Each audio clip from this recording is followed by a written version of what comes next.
Hello, we're in our day number 2 of Dreamweaver. I started admitting people into the class. And here we go. Hi, everyone. Hello, hello. Hello. Hi there. Let me put this on the bottom page. And here we are. Good afternoon, or morning, or evening. What time is it? 5:30. I think I should know. Good evening to everyone. Let me sign in from this well. And there we go. Dreamweaver start. Okay. Hey. Continue. There we go. How's it going, you guys? Everyone's showing up. You good? Do you hear? I think I asked you another class maybe. Do you hear the beep beep when someone's trying to? You don't. I don't hear it. You don't hear it at all? I thought you might hear it through my microphone because it's loud. Hello. Hi, Deanna. Hi. I just sent you an email saying that I cannot connect through Zoom, but here I am. Oh, okay. Well, I'm glad because I wasn't on email and I would have missed it. I usually say at the beginning I hang out on email to wait for people who can't, but I'm glad you connected. What was the problem? Was it saying? That just wait until, or it was giving me a roundabout way to get there, you know, that you have to download Zoom. It might be saying wait because the instructor's not there. If you were just download Zoom app or something. That it was kind of strange. Anyway, well, I'm glad you're here. with I am. Hopefully, it will be smooth the rest of the ride. Oh, I'm glad you're here and everything's fine. And I know that you've asked me for some stuff. It's becoming a bit more complicated, so I'm getting there. No worries at all. We'll get there. So hi everyone. I hope you had a great week and that those of you who had a chance to, who hadn't done any HTML or CSS had maybe some chance to catch up on some of the information I emailed you. I think Andrea, you're one of them. Maybe Ali. Did you get a chance, Andrea, to look at some of the videos that I suggested? No, I didn't. Okay, that's fine. I mean, it's just when I talk about stuff, you don't need to do it today, but over the week, try to do it so that I don't have to explain from the beginning all the basics of HTML. I will still do some of that. And as I said, you don't need to know how to write it. You just need to understand what it is. Hey, sweetie, my dog's scratching right behind me, making noise. All right, well, we have a couple. Oh, here's Vivian, who was not with us last week. So that's good, but she did say she was going to catch up with the videos. Remind me, Ali, where's Ali? Ali, can you hear me? I can't, I don't see you. It says second device, but I don't see you on a first device, although I see a device that's empty. Okay, there's Tim. Everyone's dropping in. Hi, Vivian. I got your email today. Can you hear me? Yeah. Hi, Diana. I can hear you. Hi. I'm glad you're here. Did you get a chance to catch up with the videos that you said you were gonna see if you could watch them? Yeah, I already reviewed it. It looks like it's just kind of, getting everyone jump started with EDI as usual. So all good on that. Great. And then I wanted to know what's your experience? Hi, Vivian wasn't here last week, so everyone say hi to Vivian. Were you, can you give me a little bit of an idea of your experience, if any, with website design or code or Dreamweaver? So I actually took all your summer classes. Okay. So have some general knowledge there. Okay, really, it's kind of a touch up or like kind of just to relearn things because I am just kind of working. I think this is just a cool way to learn something new or keep up with it. Yeah. Perfect. And you know, as you all know, those of you who took some of our classes, you know quite a bit, but not enough to suddenly launch yourself into be a designer. So every little bit more that you practice and do gets you nearer, right? So right now we're going to learn more about how to use this tool, applying the basic knowledge of web design and coding that we learned in the summer. Ali, you're still not answering. I just want to make sure you can hear me because your sound doesn't seem to be on. Let's do this. Oh, I hadn't opened the chats yet. Okay, there it is. Ali says, working on your audio. Okay, so I was wondering, because when I can't hear someone, so the people usually are answering me by chat, and there you were answering me, so I know you're hearing me, so that's good. Okay, so everyone remember to go into the chat and sign in. So say, I'm here, hello, yep, I'm there, or ever. Nothing, just say hi. That's all you need to say. I always explain that and then I have to explain it longer. I might as well just say what you need to write and get over it. I just need your presence by writing something in there. Okay, so we had a bit of a brush with the law, so to say, in that we don't really have enough students for this class to normally keep going. Usually we would have needed a minimum of 17 people, and actually we're at 16. But with lots of back and forth today and the fact that they had already let the class go last week, we are still on and they're not going to cancel us. So we're fine for the whole set. But I just wanted to let you know to just come to class. And because I did say, 15 people did show up, and one person emailed saying that they were going to show up, which was Vivian. So that's good. But you need to do the following. When you come to class, not when you're registered. If you're registered in class is one thing. But if you come to class, the day of class, then that day I can say you were present in class. Even if you don't stay the whole time, maybe you had to come in late or you had to leave early or something like that. But say that you have an appointment. I was explaining this to Leland, who has an appointment for a number of my classes. When you just show up, of course I want you to be here the whole class and ask your questions, but if later you just watch the video, that's good for you. But what happens is that we can't, if you just watch the video and caught up, although it's great for you, us as teachers, we can't give you a day of attendance for that day, which means that we as an institution don't get reimbursed for your attendance by the state, which is how we pay for these free classes. So if you're in class, even for a portion of it, I can say you're present, and then that day we get paid for how many people are, it used to be called butts and seats, but now you're faces in Zoom, I guess, or something like that, in class that day. Then I can say 14 people were here today, we get reimbursed for that. So if you don't show up in class, but you watch the video, yay, please do that, because you need to be ready for the next class. But also do your best to at least sign in on one of those days where you really can't attend. Just sign in, even for a short portion. Tell me, I'm just here for, an hour, I can't make it the whole class, and I'm like, fine. And then that alone allows me to then claim your attendance. Does that make sense?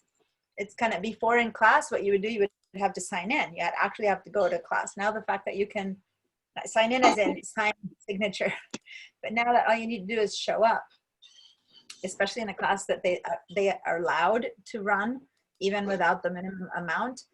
It really helps us make our case next time a class is short, and I'll say, no, these guys are all committed, they're gonna come, please let it run, because I kind of beg my case for you guys. So anyway, that's just my little spiel on trying to be here as much as possible, or if not, to at least sign in and then catch up on the video like Vivian did. She wasn't able to be here last week, but she caught up with the videos, okay?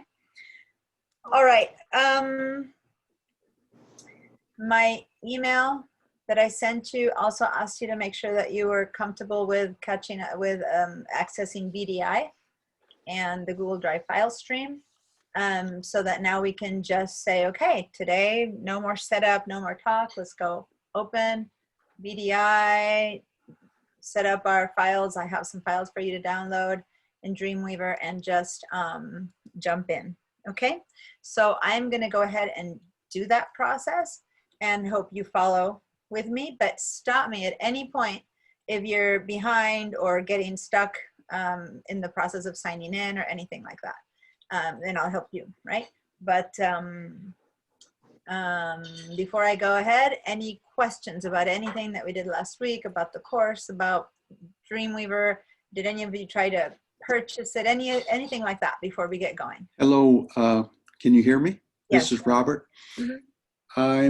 Right now I'm trying to download the Dreamweaver class files, and I think once I'm in there, I right click for the down. I'll do it together, but yeah, right click and then go to download. But we're gonna get there. We'll be there in like 2 minutes. You're ahead of us. So hang on until we get there, and then I'll do it with everyone. Okay? But thanks. Okay. Okay. So here's the deal. I have files for you in my shared drive that I showed you how to access last week that we're about to access. But those files there are only for you to view. You can't work with them or do anything with them. So you're gonna have to copy them into your drive, your Google Drive, but it's gonna take a little process because, okay, remind me again, I'm sorry. How many of you guys, I need a show of hands. How many of you guys are gonna be using VDI? Give me a yes. On the participants button, open up your participants and give me a yes. And how many of you are going to be on your own computers? Give me a raised hand. A raised blue hand is your own computers, and a check mark yes is VDI. Yeah, okay, I remember rightly. It's about half and half. Okay, so for those of you who are on your own computers, all you're going to have to do is don't follow these 3 steps to get into VDI. Just open your browser and download the files, but I'm going to get to that only inside of VDI in a few minutes if you need help. But you guys download them in your own computers. And those of you who are in VDI, don't bother doing that on your own computers. You need them inside of VDI, okay? So those of you who said yes with a check mark, let's follow my steps right now to access VDI. Andrea, did you answer yet? Are you VDI or? I'm on my computer. You're on your own computer. Okay, give me a little raised hand then. Okay, let me open this up again. I'm doing the half screens. And so to get to the chat, I've got to like. No, it's not in the chat. Actually, it's in the participants button. And here's the good news. You can click on the participants button, turn it on to answer, and then click on the participants buttons to collapse it again. Because it's an on and off kind of thing. That way you turn it on to answer me and you turn it off. But when you turn it off, your little check mark stays there. Does that make sense, you guys? When you've got little screen space, you can just click on the participants button, give me a yes or no or a hand or whatever, and then just turn it off again so that it doesn't take up a bunch of space. All right, but that way I get your answer. So who else? Robert, you haven't answered. And the reason I'm stopping right now to ask you this is because I want you guys to be able to answer me. And I want to make sure that you can. So if it's your second computer, it doesn't matter. But if you haven't answered, like Mira and Dorothy and Robert's second computers, that's fine if you don't answer on those. But your first, I had a problem getting, my password didn't work on my standard, which I had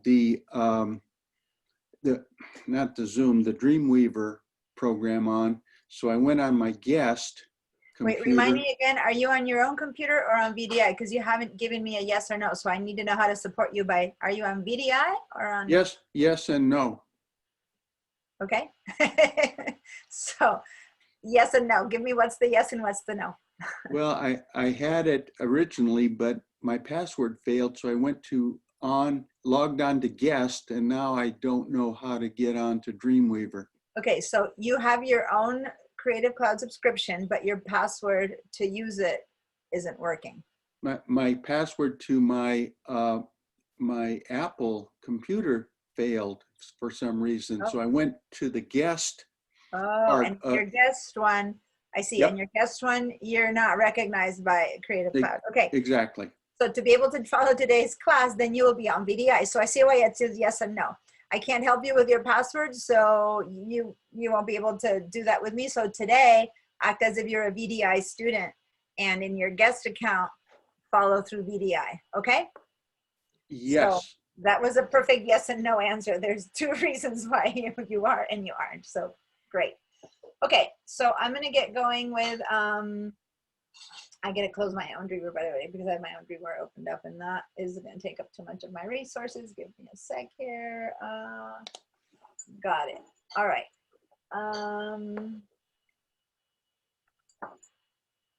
So I'm gonna open a new Chrome window, and I'm gonna be doing everything in Chrome. I think last time I used Firefox. Oh, I'm not sharing my screen. Hold on. Okay, I'm sharing my screen. There you go. Oh, admit. One more person to subscribe. Here we go, Daryl. Perfect. Okay, so I'm going to go to vmview.sbcc.edu and hit enter. While I am going to go and click on the right side of the HTML to access it, and then username and password. This is your pipeline username and password. Okay, once you're inside of that, the student desktop. I have choices, you probably only have one. Okay, now so while that's loading, let me say hi to Daryl. Where are you? Oh, there you go. There's Daryl, nice to see you. Daryl, give me a quick reminder. Are you a VDI or your own computer user? Your own computer. What's that? My own. Your own. Okay. So then. But I can use VMware if you want me to. No. You're fine. I was just trying to get a reminder because when you ask me questions at this point where we have to download files, the answer is different, right? Later, once we're in Dreamweaver, it doesn't matter where you're at. But right now we're about to access the class files and stuff. And so I want to be clear who's where. So Daryl, go turn on your participants button and give me a little raised hand. If you have a raised hand, you'll jump into the area of people who are on their own software, a raised blue hand. So click on the participants button and that turns it on. And then don't forget, Daryl, to go into the chat and just say hi or something so that I know you're here. Okay, so this is the important step, especially today that we're about to download files. We need to sign in, and this is for all my VDI green check people. We need to sign in to Google Drive. If you don't get this, let me know, because there's another place to sign into Google Drive from. So if you do get this, which is the ideal, that means that you signed out correctly last time, and I'm not sure if I did that with the VDI people last week, then you need to sign in here, but this time it's the entire pipeline, pipeline.sbcc.edu, and say next, and then we're fine. Now, those of you who are on VDI, if you did not get this request, okay, then we need to refresh it.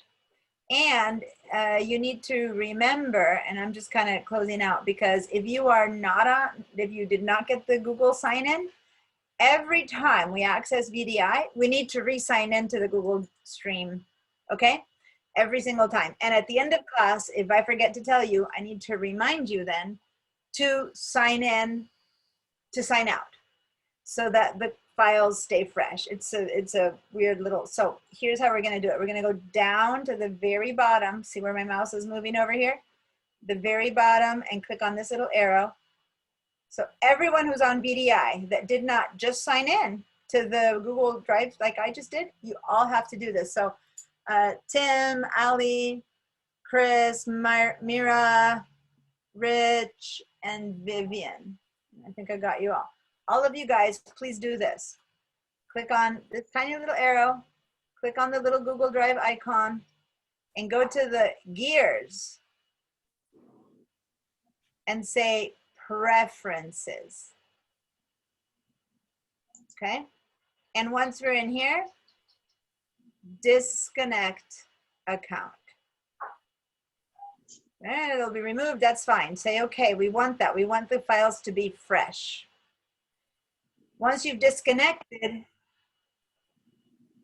now you need to get in again, Click on that same little arrow, click on the Google Drive file stream and sign in. So now you will get that.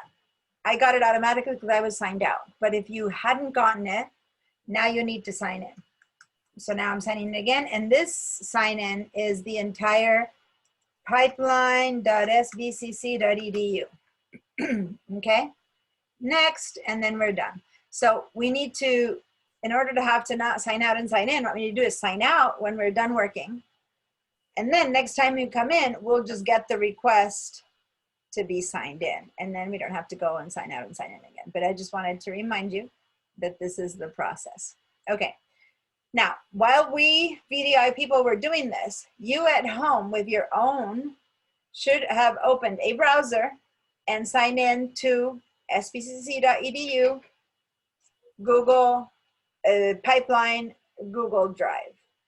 And once you're in Google Drive, go to your shared drives. If you need a reminder how to do that, let me know. I want everyone to be able to basically get to their shared drives, which us VDI people just got here. We're in shared drives, okay?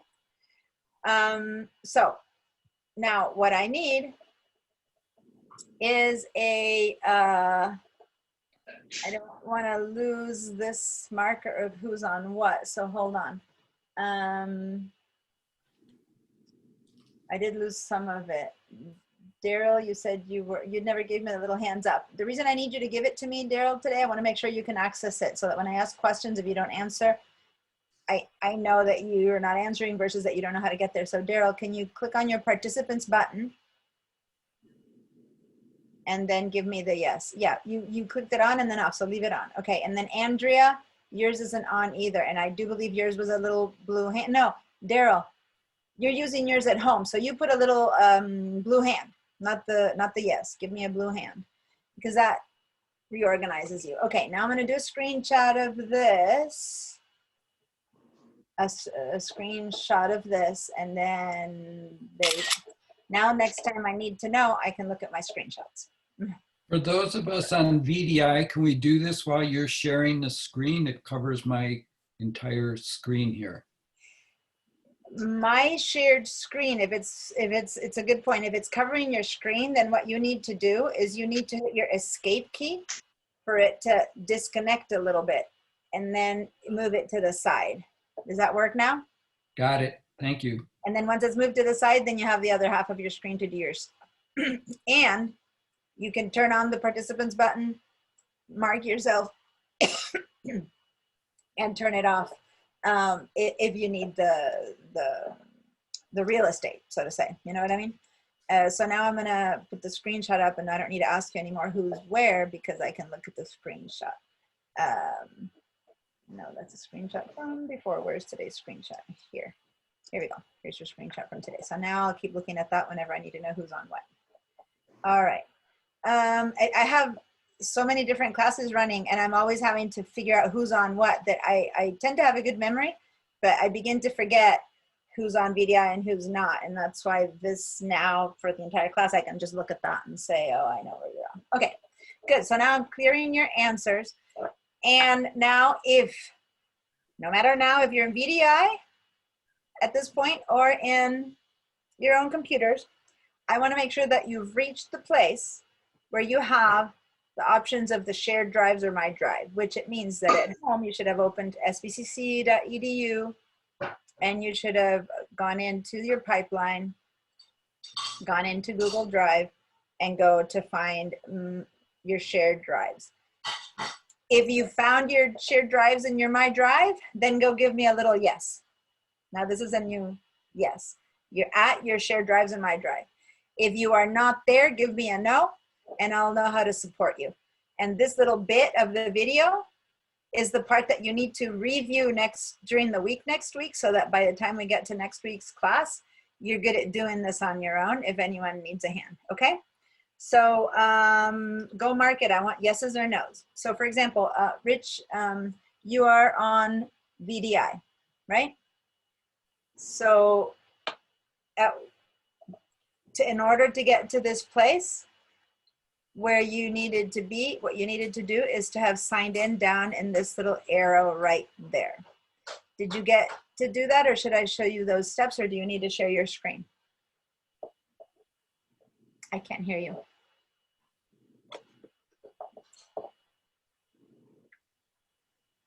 Can you unmute yourself? I need to share my screen. Okay, perfect. Let me stop mine.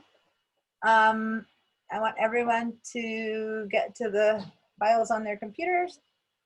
So this is crucial. Go ahead and share your screen.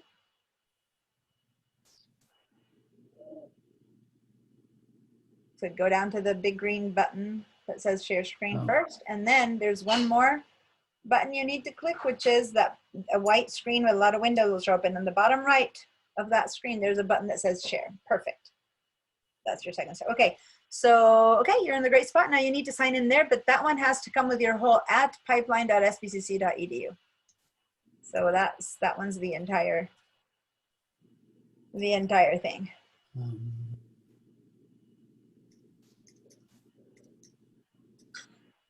You know, it's a pipeline dot. SBCC, yeah, that's true. Let me make it bigger. It's pipeline.sbcc.edu. The full entire, yeah, perfect. Now say next. And you're there. Now you open Dreamweaver, which is kind of getting in the way because we need to first deal with files. So if I would go up to that little X for Dreamweaver and close it for now, because before we open files, yeah, we need to get all the files in the right place. So yeah, now you can click on close this this window too. Welcome to file stream, because each time you do it, it thinks you're new at this because we're signing in, and there you go. Now you're there. So this is a perfect place to be. Just hang for a minute while I make sure everyone else is there. So I'm going to stop your share. Perfect. Okay, looking up there. Is everyone okay? So Leland, are you? Yeah, I think you're there. Dorothy, are you? None of your devices have a check mark. So Dorothy, are you at the place where you can download your files? Dorothy is you have your own computer. So Dorothy, hello, hello. Yeah, I'm here. Are you? Did you get to the place in your Google Drive where you have now access to shared files and my Drive? I just downloaded those new files about an hour ago. Okay, so you got them an hour ago. I was still putting some things in there. Oh, well, I'll go back and do it again. Yeah. So you might not have. Would just go check if you downloaded them all. But I know that I added some a shortish time ago. Yeah, I added some at 5:20 right before class started. So yeah, go in. Oh, okay. Okay. All right. Robert, how about you? Are you? I noticed you signed in. Did you finally sign in with your real computer, or are you still in guest? I can't hear you. Can you turn off your sound or turn on your sound?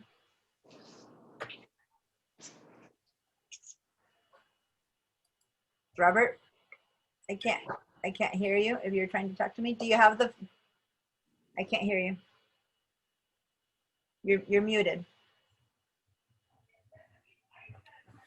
It takes some, it's kind of like a flight control deck. It's like which of the many buttons, right? But can you unmute yourself, please?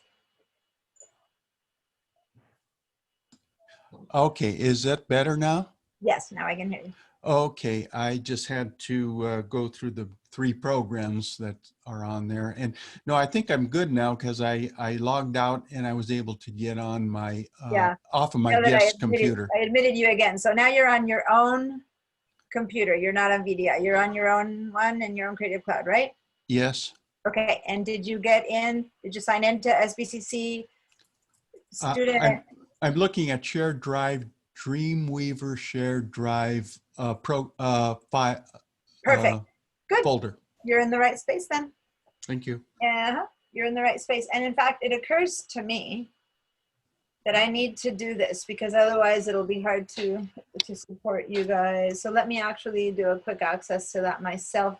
This is not for VDI people. I'm just doing it so I have the way to support both of you guys in your own systems, because this is it. Once you got your files downloaded, then it doesn't matter where you're at. But right now we got to get everyone's files downloaded. So everyone who is on their own home should have come into SBCC, click on SBCC Student Non-Credit, go to Google Drive, and now you have access to either My Drive or shared drives, okay? Shared drives, you should go and see Dreamweaver, and then My Drive is your folder. And the reason I'm explaining this is because now for us for those of us who are in VM view, to see our files, if you go down to this little arrow and Can you share your screen? I'm not. Oh, I am so sorry. I had stopped to let others. Thank you, Mira. Please, everyone, always stop me if I'm not sharing. So what I just did is I just went separately for people at home. I went through the whole process of signing in to Student Non-Credit, Google Drive, and then you get to Google Drive. And in Google Drive, for people at home with their own computers, you have shared drives here and My Drive here. And this is going to become important because this shared drive is my files for you. And My Drive is where you need to put the files in. Or if you're at home, from shared drives, you just download them into your own computer, and then you just put them in your own documents or whatever folder, your choice, okay? You can download them and put them down there. So for people at home only, go to shared drives, go to Dreamweaver shared drive, and then the Dreamweaver, and you might be seeing it in this mode, which is kind of this folder, then right click on Dreamweaver shared files and download. So this is for people who have their own system at home, and then download. Okay, so this is the place, Robert, where you were asking at the beginning. So Dreamweaver class files folder, download. This will bring them into your downloads folder, your personal computers, your very computer. Okay, now this is VDI now. Okay, for VDI people, we're gonna open our files. You might already have it open waiting for me. And when it disappears, we do it by clicking on that little icon, and then they'll show up. From now on, I'm just gonna minimize this so that it is findable here in the taskbar by minimizing and opening. And so that way it can live easy to find, okay, like that. So now I'm here, and these are my versions of shared drives and My Drive. So for people in Google Drive file stream, you can't download them to your computer because your computer is this fake computer. So the only option for you is to go from shared drives and put it into My Drive, okay? So let's go to shared drives, double click, then go to Dreamweaver shared drive. So now I'm talking to everyone on VDI, and here's the Dreamweaver class files, see that? Now I'm gonna show you a trick, and I do hope it allows us to do the, let me see if it'll allow us to do this. Here's what I was gonna say. Ideally, I'll be able to copy this folder, and I'm wondering if Google Drive Stream is gonna let us do it. So wait, let me test it first, because if not, we're gonna have to download and upload them again. Dreamweaver class files, if I copy that, let me see if I can paste it onto My Drive. Let me see if it allows us to do that. Yeah, it's working. So what I'm doing right now, I'm gonna have you guys do. Okay. So go to your shared drives, go to Dreamweaver shared drive, and select Dreamweaver class files. Is everyone there? Select Dreamweaver class files, and now copy that. And you can copy that with the typical shortcut of Command or Control C, or you can right click on your folder and you can say copy down there, okay? So you copy the entire folder with all of those classes. I believe you can probably go up here to do a copy as well. I don't know where else you would do a copy. But this is all that matters. Do a right-click copy or Control V for Control C for copying. Once it's been copied, go back to Google Drive file stream, click on My Drive, double click on My Drive, and now paste, which is, in my case, I did a shortcut, or you could also say right-click paste, okay?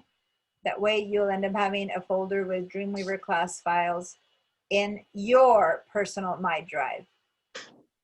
Okay? So if you were to double click, these are all the folders that you'd have in there. And for those of you at home, this should be in your either downloads folder, and ideally you've dragged them over to some better place than the downloads folder. I think if you've taken any of my file management class, you should download it and drag it into your documents folder, or if you have a folder where you have class files of different classes and stuff like that. But if you want to leave it in your downloads folder, that's fine. You just need to know that you live from there from now on. All right. Before I move on, I'm clearing all. I want to, yes, everyone got I their. was unable to do that. Okay. Gonna stop my sharing, and remember that when I stop my sharing, you guys have to then remind me to start my sharing next time. Mira, you're good at it. Please remind me. Okay, so Rich, can you please share? And everyone give me a yes if you've downloaded your class files. Give me a big old yes if you've downloaded your class files. And if you're having issues, you can't move forward without you all having your class files, then give me a no. So Rich, can you share your screen? Okay, so I need to move it here to see it bigger. All right, so did you do the copy yet or not yet? I tried to, it didn't seem to work. Okay, so go back to shared drives then. Double click on shared drives. Double click on that one, shared drive. And now you have it upside down as far as alphabetical order. So you're at Z, so go all the way to the bottom for the class files folder, I guess. There you go, Dreamweaver class files. And that's the one that you either right click and copy or Control C and copy. Yep, there you go, copy. Perfect. Now go back on the left to Google Drive files and up to My Drive. And now paste.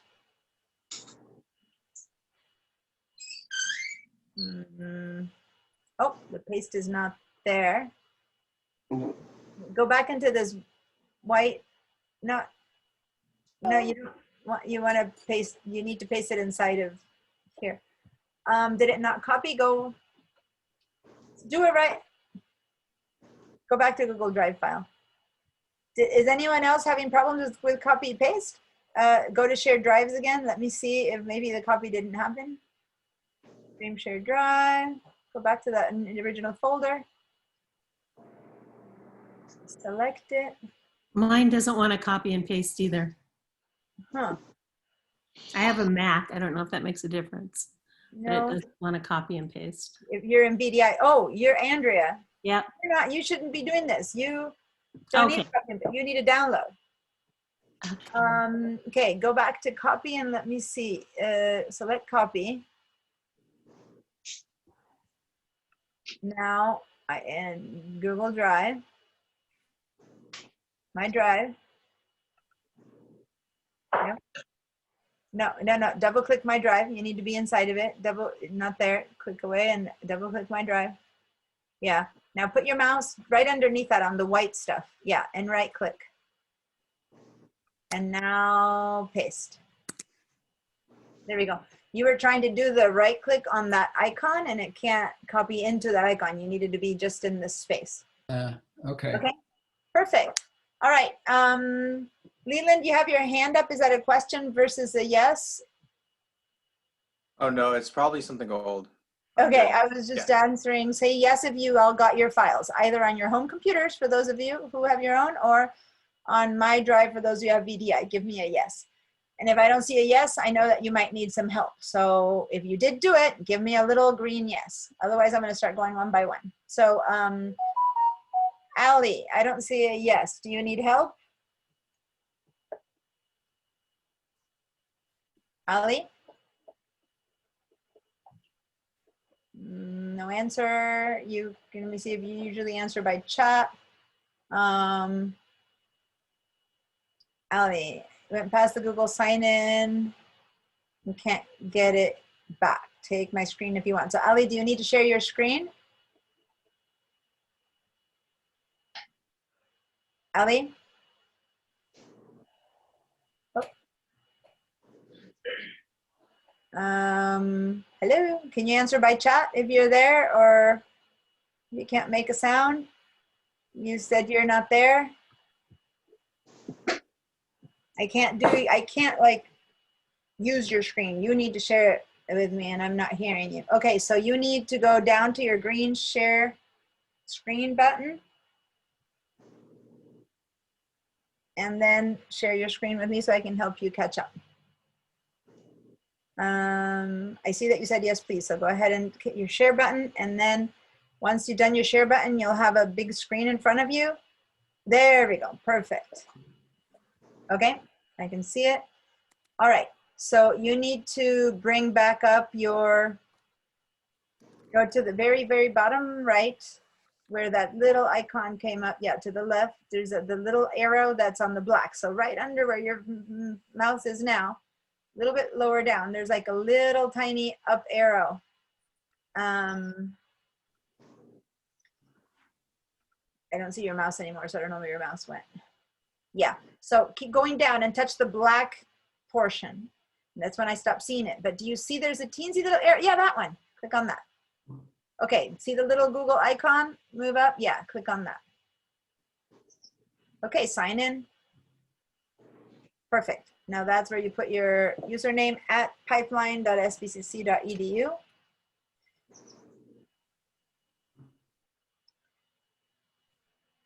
Guys, this is the portion that you need to practice, each one according to your needs, need to practice getting to our files and have it ready. Okay, perfect. Say okay to that. And now say close that little box with the X at the top. The top X, yeah, and there's your files. Perfect. Now go into shared drives. Yeah, double click, and go to this. Select that one and copy it. So maybe right click, copy the Dreamweaver class files, that one. Right click and copy, or Control C, and then Google Drive file stream and my drive. Double click, perfect. And now in that space, now right click again and paste. Perfect. Oh, yay, you're there. Okay, so I'll stop your screening. Andrea, you're downloading. All right, so you're downloading. Give me a little I'm green good. check mark. Give me a green check mark. Do it that way because I can get it at a glance. Robert, how are you doing? Did you get your files? I see your green check mark. Mira. I am Daryl. perfect. Okay, how about you, Daryl? How are you doing? I don't see a green check mark. Are you, do you have the files? Yes, I am. You have them, you downloaded them. Right, look like that's everyone, right? Tim said yes, Robert said, okay, success, woohoo, nice. All right, back to sharing my screen. This time I remembered, Mira. But if I don't remember, I can count on you to please remind me. Okay. So now, I actually need, when I did my copy, I think I messed up a little bit. I'm gonna actually delete it and copy it again because I recopied on it twice. So I'm gonna recopy it one more time, just because I could tell it wasn't, I kind of had to go fast. So for those of us in BDI who have this window open, just go ahead and click on this. We don't want this in the middle of our screen anymore. We want to open Dreamweaver. So I'm going to go ahead and click on this little icon to minimize this window. Let's not close it because I'm going to have to go all the way each time to that whole thing. So just minimize it. And then when we want to open it again, it's very easy. Down here, you'll open this up and it'll open up ready to go in the Dreamweaver class files. Okay? The ones that are in your folder, the ones that say My Drive now. Now this is your personal files. If you change these, mess them up, or whatever you do from now on, this is the folder that you create your personal files in. So this is where we're going to go create a folder now. And we're going to create a folder that we're going to start creating our first website in. So this is important because for everyone who's on VDI, Google Drive file stream, My Drive, Dreamweaver class files. Okay, My Drive, Dreamweaver class files. In here, you need to create a new folder. Okay, so new folder and right click, new folder. I'm gonna hit there and wait for you guys to do that. You might be PC people and PC or Mac people, and this is a PC, so showing you how to create a new folder. So I click on this empty space. closed that window instead of minimizing it. Okay, How do I get it so back? if you closed it, then go to this little bottom arrow right there. Open that up like that and click on Google Drive file stream. And then go up to this thing and show us the folder. And there it pops up. Okay. So once again, once you close it, you can go, or I mean, I think it should be available under this guy right there. That little, you go to the start icon and click on this little thing that says documents. Yeah, and that opens it up as well. But then you have to go to Google Drive file stream, My Drive, Dreamweaver class files. And here we are. If anyone else doesn't have this window, now, for those of you at home, go find the folder that you downloaded that's Dreamweaver class files and open it up. So if you're on a Mac, on the Finder, you probably have it in your downloads folder. If you're on a PC, in your downloads folder in the File Explorer, open up this folder because now we're going to create a new folder, which is your folder, your name on it, okay? So I'm clearing this out. And for VDI people, this PC, Google Drive file stream, My Drive, Dreamweaver class files, right click here in the emptiness, okay? Right click, new folder, and put your name. So I'm gonna put mine, Deanna's first website, and hit enter. So you'll have, you know, Rich's first website and, you know, Tim's first website and so forth. Now, if you are at home and you're a PC, you're a Mac, you're a PC or a Mac person, you need to go to your, and I don't have, I can't, I'm not sharing that, but just go to your Finder. If you're on a PC, on a Mac, or your File Explorer and you're on a PC, go to your downloads folder, open the Dreamweaver class files, and create a new folder. As of this moment, if we all have our own folders, every other instruction I'm going to give is going to be the same for everyone, no matter where you're at. But I need you to have your File Explorer open with, or your Finder open at the folder called Dreamweaver class files. And from here on, the whole class will be held out of this folder.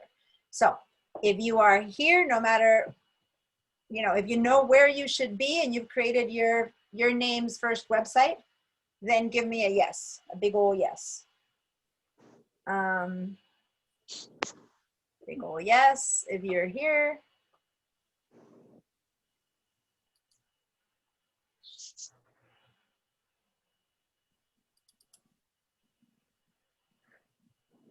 Okay, so. Quick question, Diana. So I see your icons are those little clouds, but mine are these green check marks. Is there a difference? Yeah, actually, if you have green check, are you on VDI? Yeah, I am. Check mark means that they've finished the transition. Mine, is it green check marks or is it like a little green dot? It's like a green dot, but if I look closer, it looks like a check mark. Like a little check mark. Because the files are still, for some reason, when they're still, let me go back to one of the ones, when they're still copying, like in here, some of them are still temporary and they have that little icon, and when they're there, finally, they got the little cloud. So when they're finally there, they've got the cloud, and when they're in the process, they have like a little green round thingy. Yeah, I have the green round thing. Okay, so hopefully over time we're gonna hopefully they change to the cloud over a little while, and if they don't, tell me in a while. Tell me, there's still a cloud. I mean, as long as you can open and see them, they're considered copied, but they take some process before they're finally there. I don't know the process, what Google does inside of there, but the whole point is that as long as you can see them, you can probably open them and use them, even if they're in the transition mode. So, Okay, sounds good. good question. Okay, so the question now that you need to give me a yes to is, did you create your Diana's or your name's first website in this folder, wherever your correct place is? For some of you on your own computer and for some of you in VDI. So Robert, Mira, Tim, Dorothy. Okay, looks like everyone is giving me a yes. 1, 2, 3, 4, 5, 6, 7, 8, 9, 10, 11. I think I have 12 people and I'm only counting 11 yeses. 1, 2, 3, 4, 5, 6, 7, 8, 9, 10, 11, 12. Did I count wrong? Do I have only 11? I know I have other devices, but are there only 11? Looks like maybe it's only 11. I counted 12. Okay, maybe I recounted one of you guys. Okay, so now what we just did by making that folder is we've created, and for some of you who might remember some of this from the summer, we've created something that's, what's the name? If this is where, this is what's gonna hold all of the files that go to create my website. So what's the name, the generic name of this folder? Who can remember?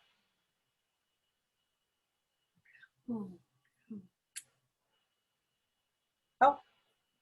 Root folder. The root folder, yeah. I'm looking and I'm noticing that I don't see Andrea. Andrea, where are you? There we go. I was on a different screen where I can only see, I wasn't seeing everyone. That's maybe that's why I had counted wrong. It's the root folder. So, does somebody want to bother to, I just lost my mouse on the ground. Somebody want to explain what is a root folder? And you don't have to, but hey, we're just trying to see what concept stuck and what didn't, and what's the root folder? I kind of just said it, but hello, people. It's the folder where the index file goes. Yes, the index file, which is always that file, which is going to be the home page. Other folders for images or CSS, but it's exactly. It's images, CSS, other web pages, every single thing that is going to be part of this final website goes here. Now you might have other images that you're wondering whether to put on the website that you don't. Well, those shouldn't be in this folder. They should be in another folder called maybe source material for this website, right? But this folder is the final one, the one that holds only the stuff that goes into your website, okay? That's the folder that when you're done designing, you're going to put up in a server. You're going to upload to a server that you've contracted, a service from somewhere, to say, hey, can you broadcast my website on the internet for everyone to access? It's this folder. This is your root folder, okay? Now, I called it Diana's first website, and I told you guys to call it Diana's first website. Can someone see an issue with this being called Diana's first website? I'm kind of going back to the people who've already taken my classes, and I'm hoping to build a bit on your knowledge. This is going to be a folder that's going up to the internet. Can you guys consider that there might be something right or wrong with this folder? I don't want to give it away. I'm waiting for you guys to think. It has spaces. Yes, it has spaces and it has apostrophes. Okay? So if this folder is part of the website, which it is, the root folder is part of the website. Okay, now this folder is inside of something called Dreamweaver space class, Dreamweaver class space files, right? That's okay, because Dreamweaver space class space files is just a folder that holds a bunch of different websites. Each one of these are final websites. But notice that all the rest of these names here have no spaces. They have underscores or dashes right there, but no spaces, except for this one, sample images, which isn't a website. It's just a place where I put some sample images for you guys, okay? So this is not part of a website, and these are, okay? So if this is going to be a website, we need to change that name. And so to change this name, you can, most people like right clicks. If you just click on it one time and kind of wait, the name gets live again. Another way most people know to right click and find the rename. And now go in there and we're going to use, if you want to put in S. Diana's, either camel case helps because uppercase, lowercase is okay, and that's easy to read, or that's called camel case where you have upper and lower, or put in little dashes, okay? That's the way, or underscores, whichever it is that you want. But that's the way we're gonna write the name. No exclamation points, no question marks, no punctuation of any type, no periods, no dots, nothing like that, and no spaces, all right? So it's your choice if you just give one run-on name or if you make dashes or underscores, but that's a correct name for a website. And make sure there's no, nothing written behind. Sometimes people write an extra space there or something for the name. Make sure that the cursor is at the end of the E for website. Then you can hit the return and that's the right name because this root folder will be up in the server that you've contracted. This is a folder you're gonna upload. So it is already a file that belongs to your website. Now, this is also considered your web site, okay? So in Dreamweaver, when we create a web page, we have to first set it up as a site. Just the word site, but basically a web site. And what a website means is all of the pages that are part of the website, all of the images are part of the website, all of the related files, not just one page, okay? That would be a web page versus a website. So that's why this is the root folder for your website. Now there's nothing inside of it right now. We're gonna go start creating some of those things and we can put them in there, okay? Once we're inside of Dreamweaver. But just so you know, let's go into any of these other ones. So let's go to Yosemite Complete. I'm gonna double click Yosemite Complete. And here's an example of a root folder that already has an index file. The index file represent what page on a website again? You know that you can hold down your space bar and just shoot it out, say something. Home page, okay, that's the home page. And if you were to have an extremely complete website, and if instead of calling this one index, you had called it home page, that whole page would not, that whole website would not work. The internet, the browser needs an index file. It has to be named index, in fact, for it to be recognized as the home page. So it's the only file that forever will need to have the same name.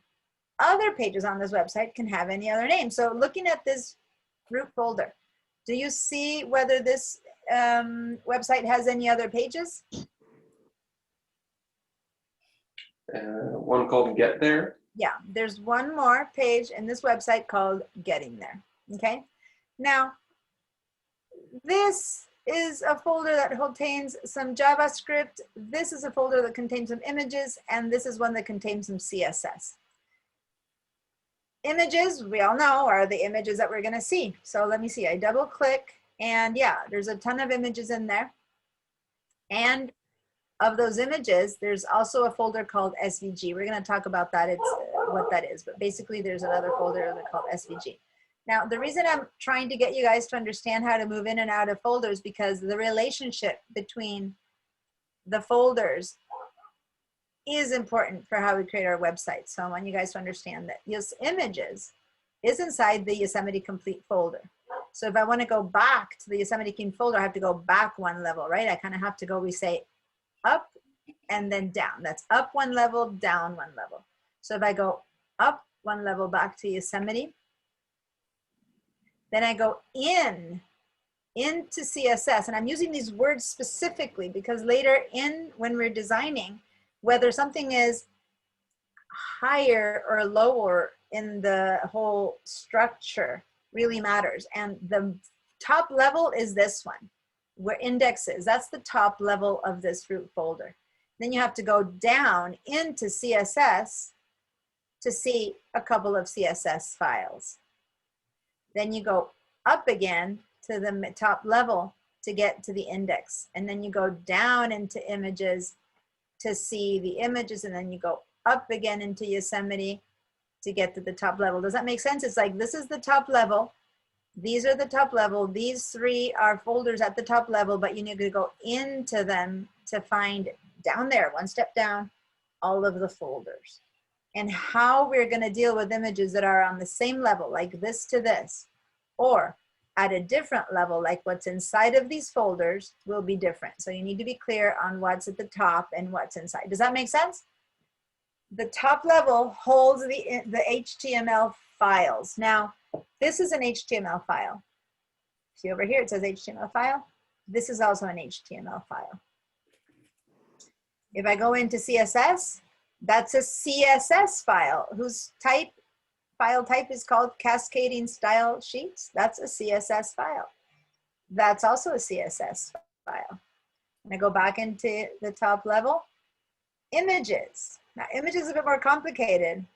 For some reason, they're showing up in this icon mode, which to me, the icon mode is kind of uncomfortable because it shows you the image, but it doesn't tell you what kind of file it is. So over here, I'm going to click on, see this teensy little icon? This is just a Windows thing, right? You click on that, you'll notice that it shifts to being a whole bunch of names, which is then hopefully a well-named image to know what it is. But at least I wanted to show you that these are mostly JPEG files, 1 and 2 PNG files, and then a file folder that's holding some SVG, which I'm going to just show it to you, but SVG documents. We'll talk about what SVG documents are later. So this is at a third level in, because to get to the SVG, you need to go from Yosemite, top level, into images, second level, into SVG, third level. Does that make sense? We're kind of going down deeper into there. And now we need to go up again to images to see the rest, and then up again into Yosemite. All right. Now, what I just did there to see them, to show you the file types, I just switched down here once again, way down here. You can go from icon lit to lists. Okay, icons to lists. And it's the same information, but it shows you to do. So now that we know that these are mainly JPEGs, card, image, and carousel placeholder, those are the two that are PNG files. Now we can go over here and notice that here, these two are the ones that were called PNGs, and they don't have a little preview that allows us to see them. That's why they're little blocks, okay? But these here are JPEGs. All right. So the reason we're studying this is because before you even start creating a website, what needs to be set up from the very start, and to be very, very clear, is that root folder, and all the images that go into that root folder need to have a very clear positioning and relationship, and you can't be moving them around willy-nilly later, or the whole website falls apart. Now, the good news is that it doesn't completely fall apart if you use Dreamweaver, because in Dreamweaver keeps track and remembers, oh, you moved this file from here to there, okay, and it goes in and changes all the code for you. If you were writing it by hand, you'd have to go in and go, oh, this file isn't here anymore, now it's there. You'd have to hand type the relationship to all of these, but Dreamweaver is going to keep track, because we're going to go see this exact same thing now, but from inside Dreamweaver, okay? From inside Dreamweaver, you're going to see these files, and you're going to be able to see this exact same structure that we created, all right? So let's do that. Let's open this Yosemite complete inside of Dreamweaver now to see that exact same set of structures that we just showed you in here. So let's go open Dreamweaver. So go down to for those of you in VDI, go down to this little icon. Give me a second. So there's an alarm ringing in the house that's driving me crazy. Let me.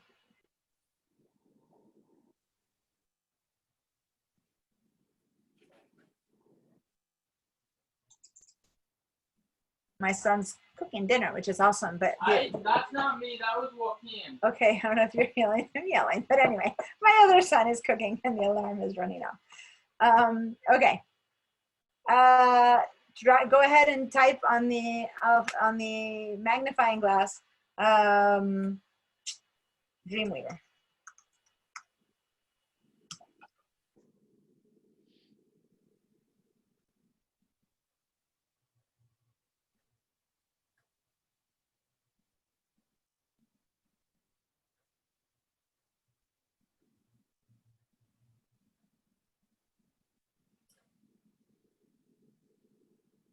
Okay, so I'm live now again. Is the Dreamweaver open up for you guys? Mhm. Yes. Now, Yeah. you might or not, depending on what you were doing, have something like this in front of you.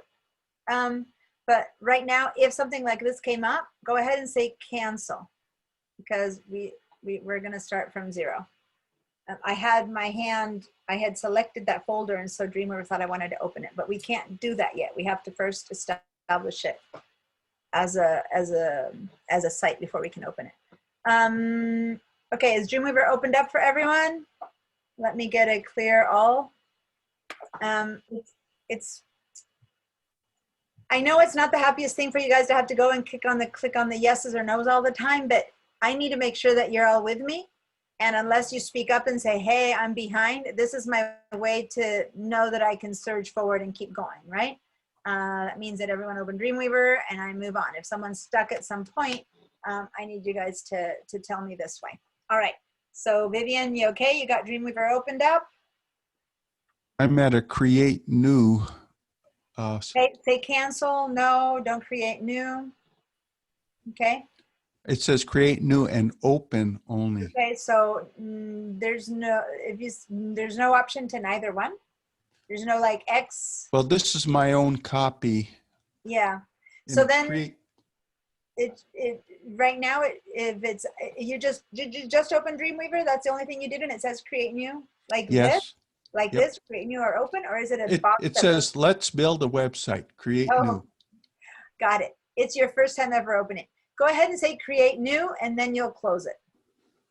Say create new. Okay. And then whenever it comes up there, it says create or cancel. Cancel. Preferences. Oh, cancel. Okay. And I'm back to create new again. Okay, show me, because I need to get out of that mode. Let me I forget that the first time ever that you open it, that's gonna happen. So I've stopped. Can you share yours so that I can help you get out of that little, the first time ever Dreamweaver is trying to point you the steps. After that, it won't take you there. But I don't remember right now what the options are, so I need to see it to tell you what to, okay. Oh, well, no, you're fine. You're in the same space I'm in. You're in the create new or open, but it's not forcing you into anything. The only time that is a problem when there's a box, a dialog box that won't let you leave without choosing yes, no, or cancel, right? But right now you're not there. You're actually just in Dreamweaver waiting for you to do something. So you can ignore that.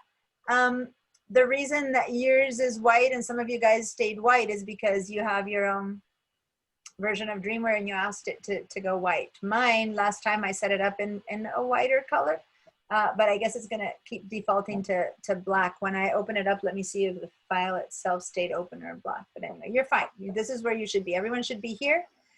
What you don't have in the middle is you don't have any sites yet created. Right after this, when we start creating sites, you're gonna have, instead of let's build a website, you'll have a list of sites here, just like I do, but you don't have any yet, okay? So I'm stopping your sharing. Before I share my screen, anyone else have something I need to see to help you move forward? Looks like you've all said that you're fine on your little yeses, so if nothing else, then I'll start mine again. Okay, so here we are. Now this you won't see later, okay? Sorry, what Robert saw, the create a new you won't see later. Later you will see this because you will have already opened something. But right now, we are not going to do neither create new or open, none of those. What we're going to do is we first need to establish our sites. We have to establish a site that we open. So up here where it says site, okay, click on site, make a new site, new site. And when you're in, open up this window and then wait for a minute. Let me explain. You could have opened any of those HTML files we have there, the Yosemite HTML file. You could have done that. You could have just said open Yosemite HTML index file. But that would only show you the index file. That's it. And you'd be missing all of the other files that are part of this site. That's why when you open something to work on in Dreamweaver or in any actual editor, you need to open the entire site with access to all the files. That's why I didn't go in and just open the index folder file. So we're gonna go ahead and find it first. Can you repeat all that? Yeah. Mine doesn't look like yours. What's that? It doesn't look like this. Let me cancel. You just go up to Site, New Site. Okay. Site, New Site. And over here, what we're going to do is we're going to go find the folder, right? So in my drive, this one already is in my drive, in the Google Drive, my drive. But let's go find exactly the site that I want to open. So see this little icon? This is the most important little icon on this whole page. We got to go find our folders. Tell Dreamweaver where my entire website is. That's the point of this. So I'm going to click on this, browse for folder. And now I made a big point of having you know where everything is because it really matters. File management matters a lot in the world of web design. We go to your Google Drive file stream. For you guys who are at home, you go to this PC, documents, downloads, wherever you put your own, go find them. But for VDI, we go to Google Drive file stream, my drive, we're gonna go to the ones that you put in your own drive, not the ones I gave you to download, double click, Dreamweaver class files, double click, and then click on Yosemite complete. Now, don't go in there because this is what we want. We want the entire site. This is the level we want to import. That's the Yosemite website. So say that you're a web designer, you would have one site for Yosemite because that's one of your websites. Then you'd have another site for your Diana's first one, another one for your render. These would be just different websites that you would own that you're working in. Ali, what's your question?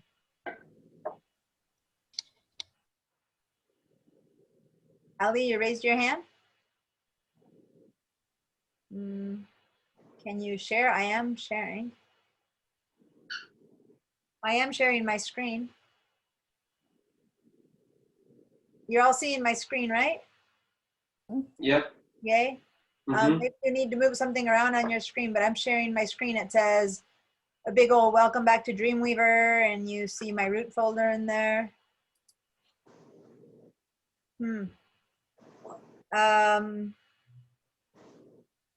Can you find me, or do you need to share? I see welcome back to Dreamweaver. Yeah, so it says welcome back to Dreamweaver. I opened, let me cancel to show you where I'm at. Cancel and cancel. What I did is I was here in welcome back to Dreamweaver. I went to site, new site.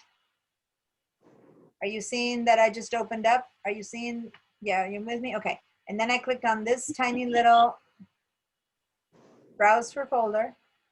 And now I'm looking for, I went to Google Drive file stream, my drive, which for each one of us, my means your own. Okay, so this could be called Diana's drive. Yours would be called Ali's drive.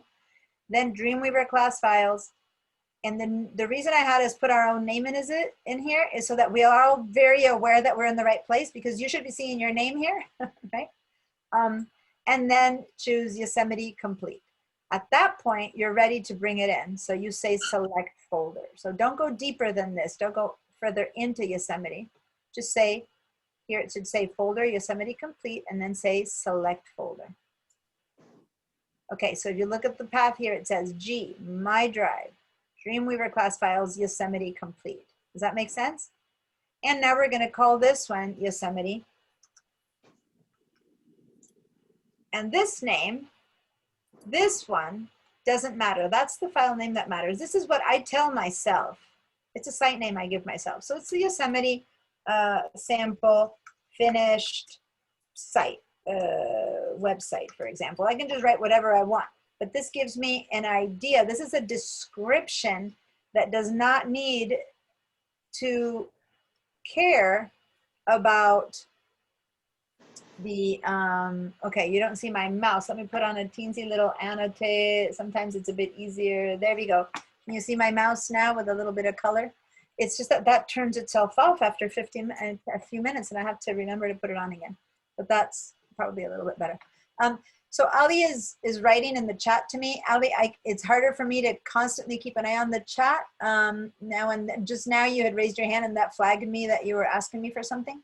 But if you see that you've asked me a question in the chat and I don't see it because it's on my other screen, at some point, I think you can make yourself heard. I think I've heard your voice. You can just unlock for a second and say, hey, I'm asking a question, in case I've been waiting for a while. Okay, so what I was trying to explain, that the site name is something you can write in clear English, like this is what this is that version, this is my client site, or whatever you want. It's the file folder name that we created before that had to have the right name. Okay, so if everyone wrote that, Yosemite sample, finished website, something like that, then we can say save.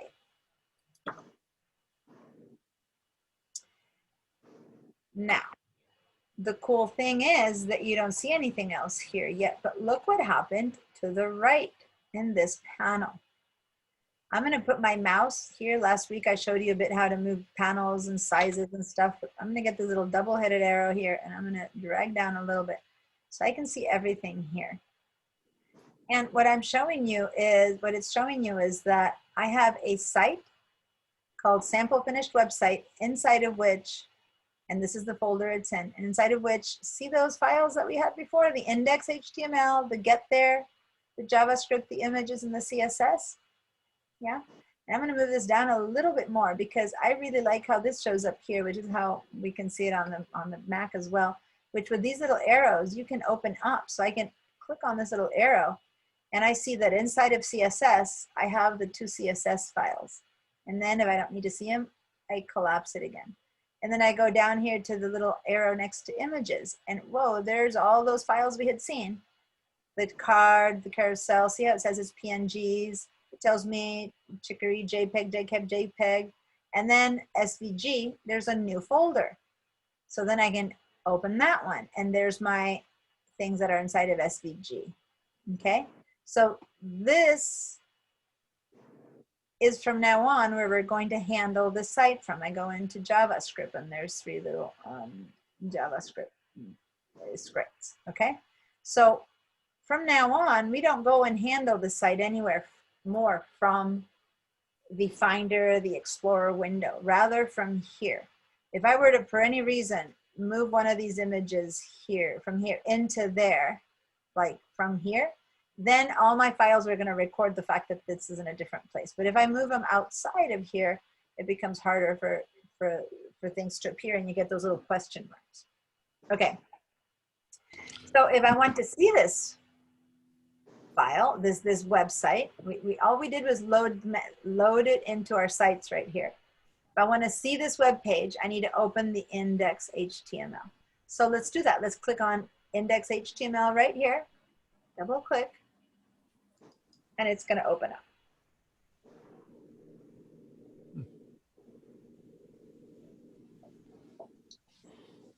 Okay. So I'm getting a clear all. I'm going to put your chats down here so I can see it more in case Ali writes to me. Okay, so guys, are you in? Did you all manage to open the completed Yosemite HTML file? Give me a little yes. Perfect. Keep giving me a yeses. For those of you who have this initial page, like if you've opened it for the first time, Dreamweaver thinks it's our first time opening it for those of us who are in VDI. So you can get rid of this. Just say, close this little pop-up hint, okay? And the possibility that you're seeing this darker down here, if you didn't change it last week, so maybe Vivian, you weren't with us last week, but you can keep it whatever color you want, but you might be seeing it differently. I purposely made this portion white so that you can see my mouse when I click in here, okay? Because when it was dark, you guys on the other side couldn't see my mouse. But if you left everything as it comes, then it would be showing up dark. So let's see, I'm not seeing the separate screen on the side. What screen are you talking? Let me make my window smaller, by the way, because if you guys. After I went through the site thing and naming it and all of that, it just went back to let's build a website.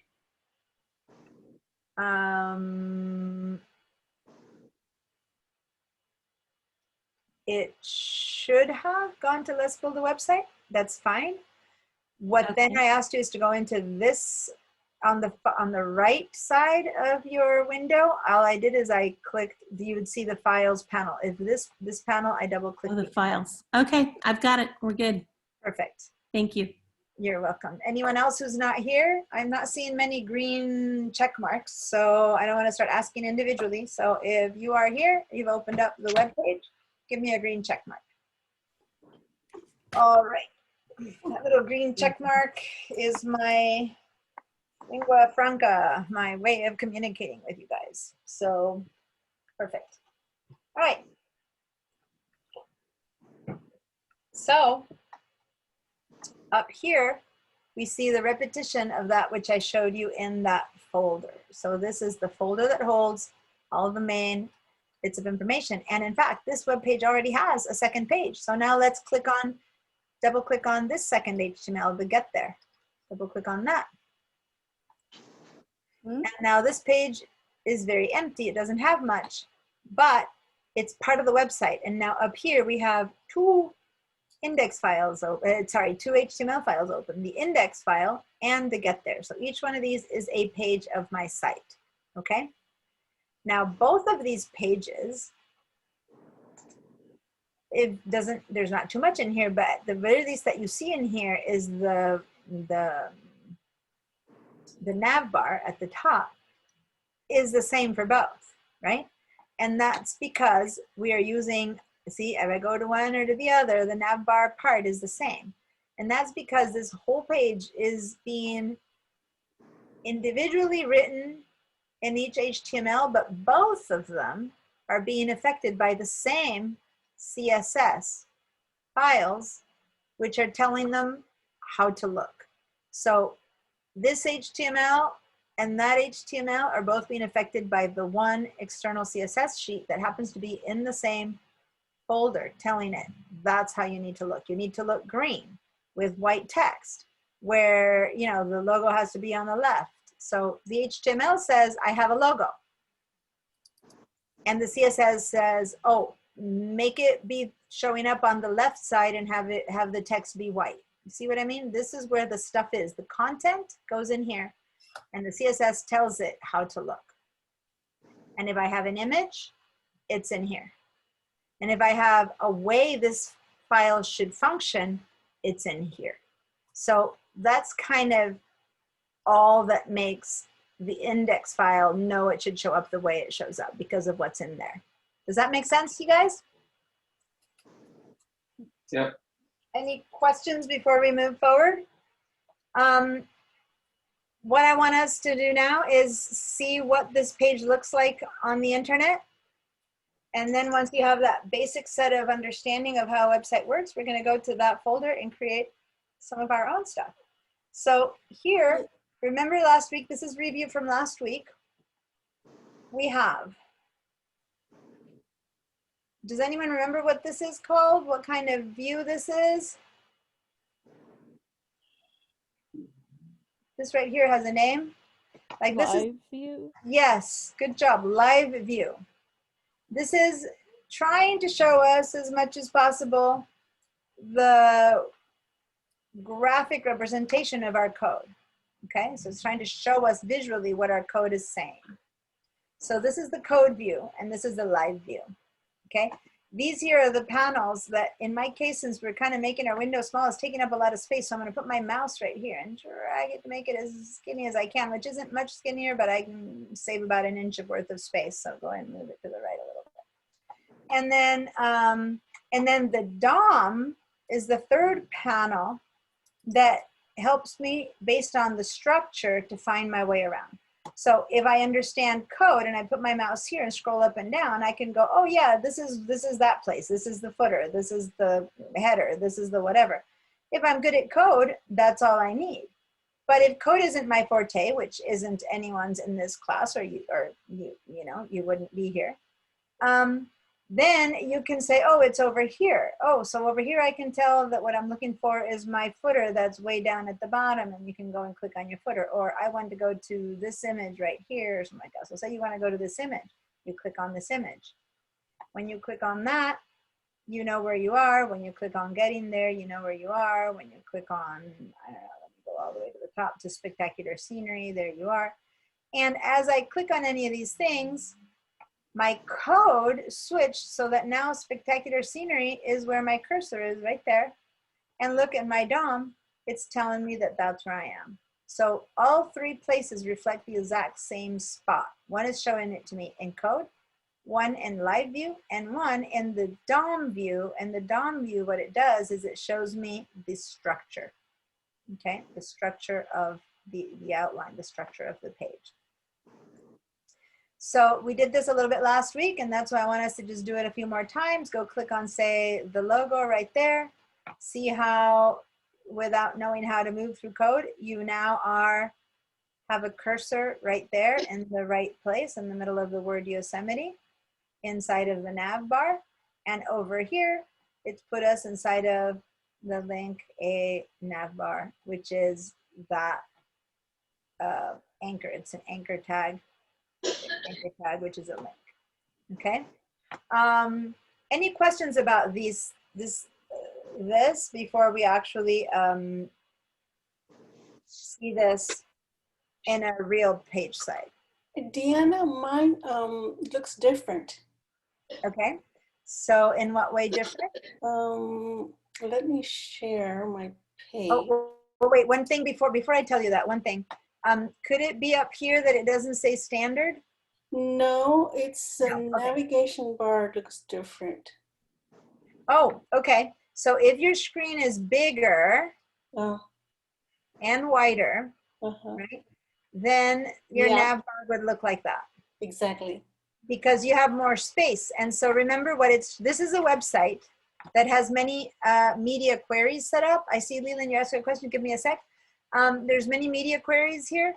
And what that means is it's already a responsive site, and it's gonna look one way for big pages and one way for small pages. When I made my page smaller, it forcefully was showing me in the mode of how to see this page if you're in a small screen. So in a small screen, it's already set itself up to show you only one image at a time, see?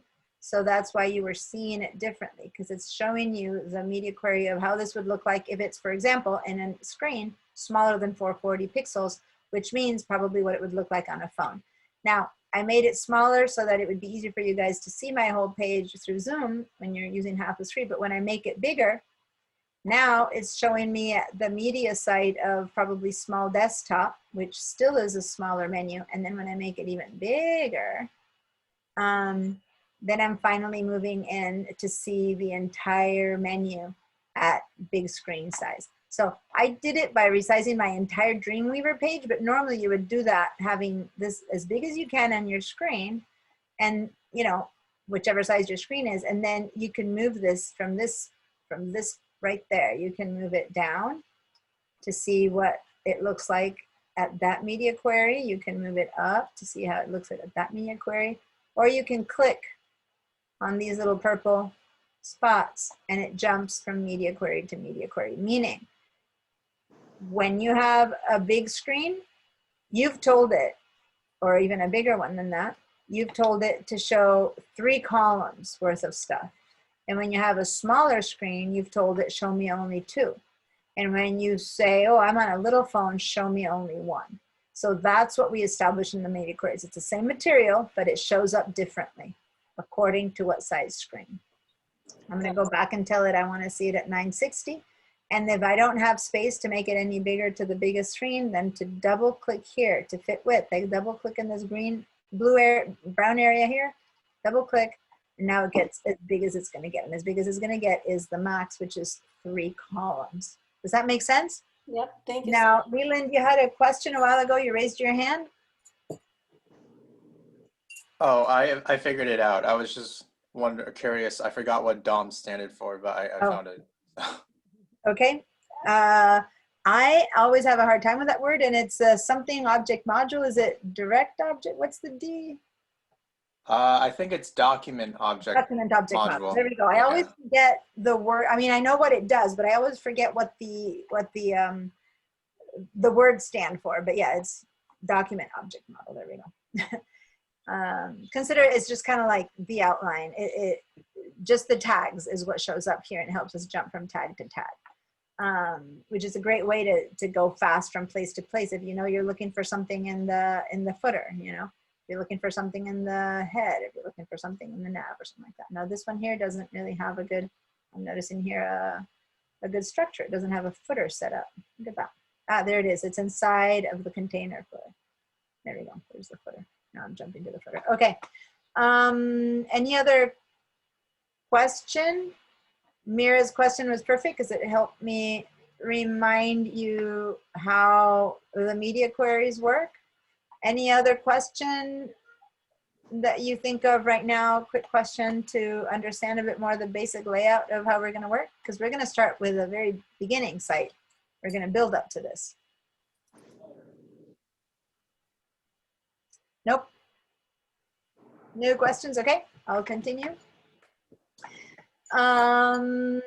The last thing we're going to do is remind you that you could switch if you want to just code if you're code people, or just live if you're live, if you want to see a little bit bigger, right? Just live to see how it's coming, and you can scroll down a bit and see how the entire page is supposed to look like. But even this supposed to look like isn't really as good as the real thing, okay? Now, by switching to live view, we're able to look at this thing and go, oh, this is supposed to be a page that has a lot of information about Yosemite. It has a top, it has this is the head.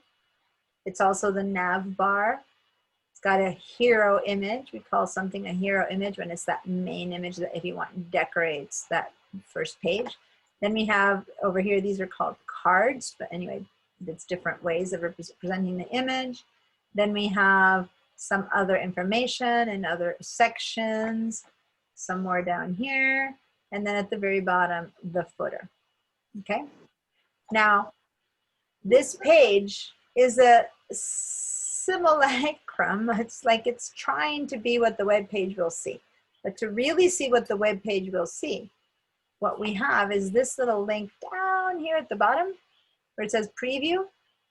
Click on that and say that you want to preview this on, and then I'm in Chrome right now, so I'm going to just click and say preview it on Chrome. And another Chrome window is going to open up. In my case, remember that I'm in VDI. And it's showing me this as an actual web page. See, it doesn't have all that working. This is what it would look like on the internet, okay? This is actually the web page on the internet. And many times what you see on the internet is different than what you see in on what you thought was happening, because how your browser translates your code into real visual is going to be different. You're going to look at it on Safari or on Firefox or on Chrome or on Edge, and you might discover that it looks a bit different. And so it's up to you to make sure that you fix your code or whatever so that people seeing it wherever they're seeing it will be able to see it the right way you want it to be seen. So it's good to test it on different browsers. And the good news about this is that if I were to make a change in here, so say instead of getting there, I were to say getting here, right? I would take that V out and change this to getting here. Then if I were to look at my sample one, see how it already changed to getting here, okay? Now, for those of us in VDI, we're gonna have to do a bit of jiggery to see this. For you guys at home, this new page, you can move to the side, and the moment you make a change in here, it'll change in there. Because of the situation of VDI, when I make a change in here, so what to see, maybe I go and write what to do, what to view. I'm just making little changes right there. the change won't immediately be visible to me like it would if this were my own computer, how we are at school. I'll have to go down here to the tab Yosemite National Park and pull it up, and then it'll be automatically changed already, but we'll have to have it there. If you're at home and you can separate this and move it to the side, then you can see your changes happening that you make here happening here immediately, okay? In VM View, because we only have one screen available to us, we're gonna have to keep opening it up to see what the changes are.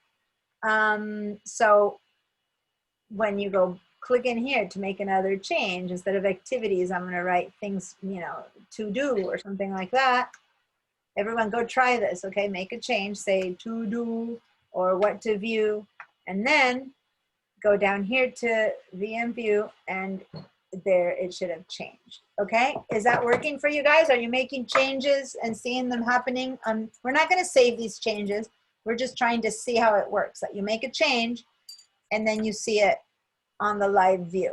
Okay, so if you're able to make that change and you can see it on the live view, go ahead and give me a yes. If you're confused as to where to see this live view that I'm showing you, speak up so that I can help you find it. All right, I'm getting lots of yeses. If you're a no, please say no, because this preview mode is important for us.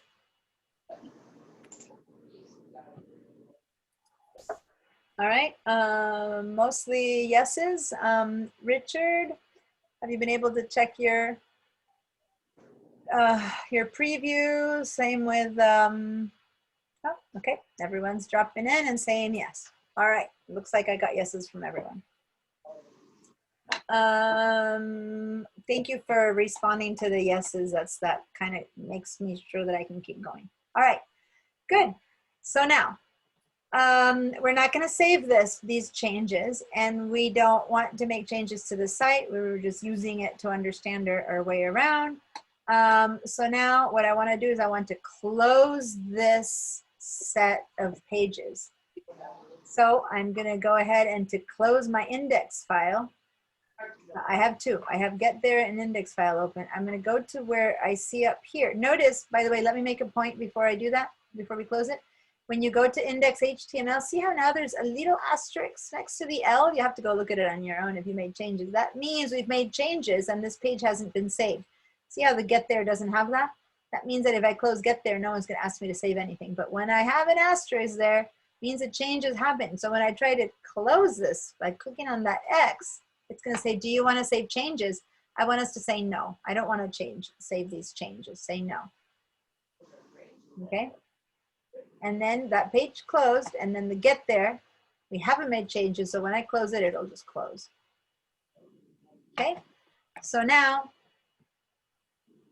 we have no visual access to our site anymore, but on the right side, on this little panel, we still see the files of this website, the one that I just opened, because I'm still within that site. I'm still within this managed site. So instead of being in this managed site, I now want to create a new site for the new website that we're going to start creating today, which is the one that we called Diana's site, or Tim's site, or Dorothy's site. So let's go back to site, new site. We're going to create a new site now. So if anyone's not here, let me know. But otherwise, stop me in my tracks. But if not, what you should have is you should have closed the Yosemite site. Yeah, I'm not there. Okay. So where are you at, so I can support you? I'm not quite sure where I am. Okay. Were you viewing the Yosemite site before? Yes. Okay.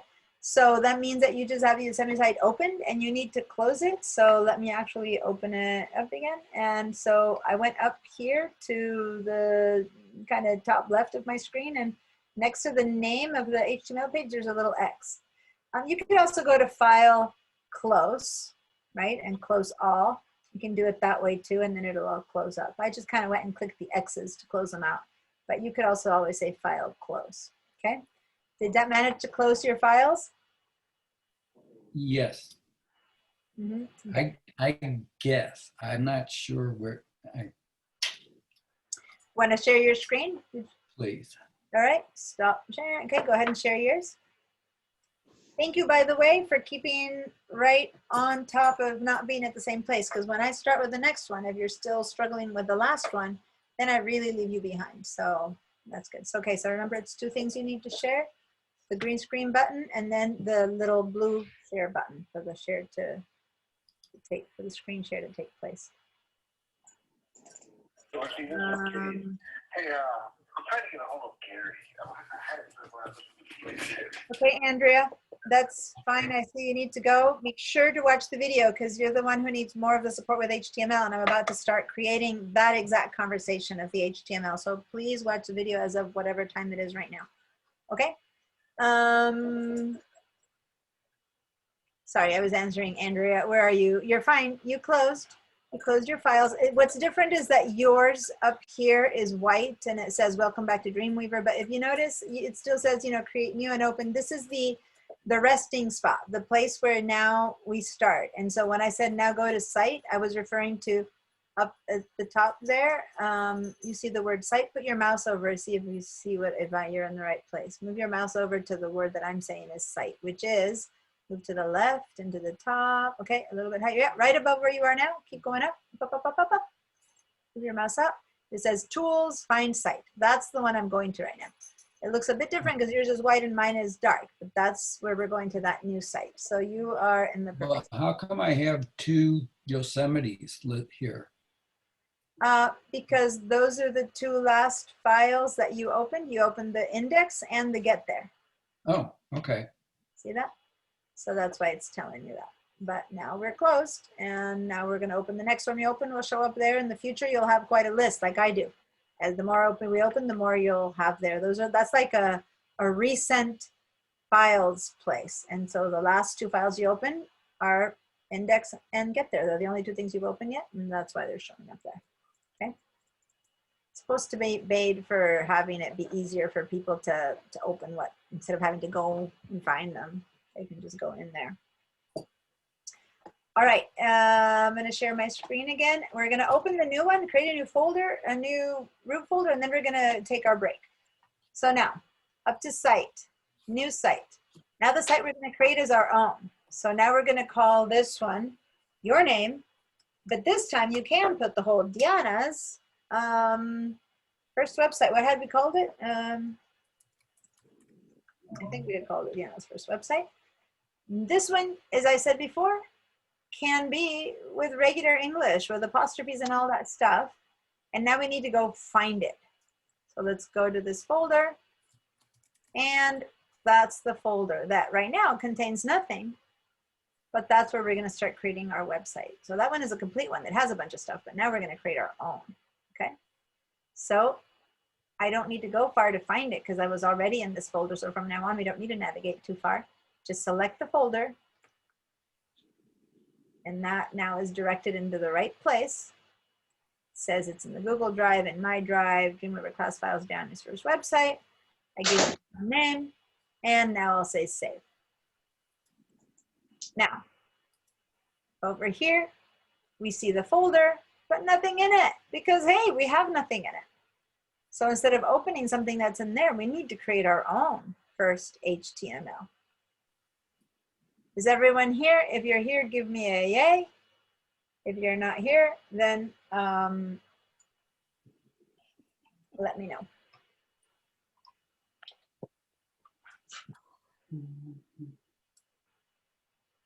Okay, so looks like everyone's here. So now let's create our first HTML. And that we can go up to File New, or we can go here to Create New. It doesn't really matter, but just so you finally get use of these buttons, we're going to say Create New.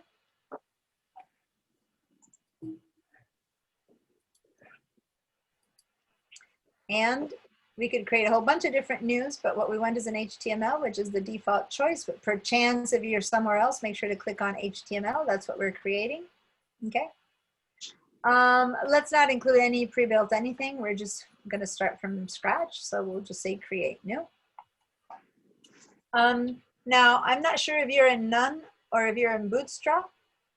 Right now, we don't even want any Bootstrap stuff. We want a simple site, just a clean, simple, basic HTML. So click on None. Bootstrap, I'll talk about what it is later and I'll show you, but for beginning to understand what a page is, I want a very clean, simple HTML. Deanna, I'm not there yet. All right. I don't have, I think I got lost. Okay. I got to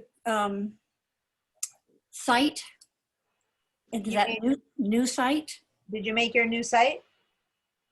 Yeah. No, no. Okay, but are you in here? No. Okay, so then go to site, new site. Yeah, okay, I'm there. Okay. Yeah. And then in here we wrote your name's new site with regular English spaces and apostrophes and all that. And then here we clicked on this little folder and we went to find it. And so then you were supposed to select your name. Okay. And say select folder. Or choose. Okay. I don't see the word choose anywhere. So just to make sure that we're on the same page. Well, maybe it's choose. You're on a Mac, right? I think on the Mac. I think it says. So I chose it from the Finder. The existing Finder. And then so here you should have your naming now and then say save. And once you do that, you should be at this spot, which means that you're in the right site and the HTML site that we're going to create is going to land in this site. In this. Okay. I'm there. So? Thank you. I'm good. Okay. So then we said create new. Make sure it says HTML. And then by default, this is trying to give me a Bootstrap, which is going to give me a responsive site, and all of that will be great later. But right now, I just want to go to a very simple, basic web page so that we can understand the basic structure of how to create a web page. So we're going to go to None, and that's where we were. Now, we could already put a document title in here or not, just so that I can show you where this goes. Let's go do that. If you haven't yet said create, you can put it in here. I don't normally write it in here. I normally write it when I'm inside, but either way, I'll show you where this shows up. So let's go ahead and put something obviously wrong so that we can see where this is and change it from the inside. So let's go and say, whatever. Whatever. Well, because whatever wouldn't be a word that would be in a document hadn't we just written it, right? The title is whatever. We don't have any CSS yet. Okay, we need to create that, but we don't have one yet. If this were like page 6 of a site that's already been created, we'd have a CSS that we'd go find. But now this is our first page, no CSS, so we're starting from the beginning. Now, for those of you who took the Photoshop for the website last session, quite a few of you guys did, notice down here that it says, use extract to build your page from Photoshop comps. So if I had done that, I can click on that, okay? And if so, if I had created a Photoshop page where I already set out, remember on the layers of each one of my names, I would have put the name of the file. If it is supposed to be a JPEG, it's supposed to whatever, you know what I mean? Had I said this is supposed to be the footer, this is supposed to be the header in Photoshop, using this here, then I would already, when I say create, it would import from that file the material that I'd already created in Photoshop, okay? So we don't have a Photoshop site created for this, so we don't want to click on that, or it's going to look for one, and we don't have one. So we're basically, I'm just showing it to you, and now we'll just say create. Oh, and at least the last time I showed you this before I closed it, I was in live only. Let's go back to split. And in this mode, we have a page that has nothing on it visually, but because we're doing it in Dreamweaver, instead of starting with a code that has nothing on it, it already put in all the basic beginning code that a web page needs, which is the declaration which tells this is an HTML document as opposed to a CSS or some other kind of document. This is the declaration, a doc type. Then we have the HTML opening and closing headers, which are what always is like the breads to our sandwich. You always need to start and end with an HTML tag. So it's the opening HTML tag and the closing HTML tag. Then we have the head, opening and closing head tag. What went into the head of a document, you guys? Do you remember? The title. What's that? The title. For example, the title, and there it is. See title, whatever. Remember that we wrote whatever, there it is. The title of the page is whatever. If we didn't have anything there, then we'd have to go in and write it. And then this here is telling this meta tag, which is telling the document what character set to use. It's not the language, but what character set. So if this were in Chinese, you use a different character set for Chinese. If in English, on the other hand, we use a character set that also is written, it also writes Spanish and German. Many languages use the same character set than English, right? So this doesn't say what language it is. It just says what type of characters this page is using. It's using, I think it's called Roman Cyrillic alphabet. I don't remember the exact name of our alphabet, but that's what that means there, right? As opposed to if I was writing Arabic or something else, it would need a different character set.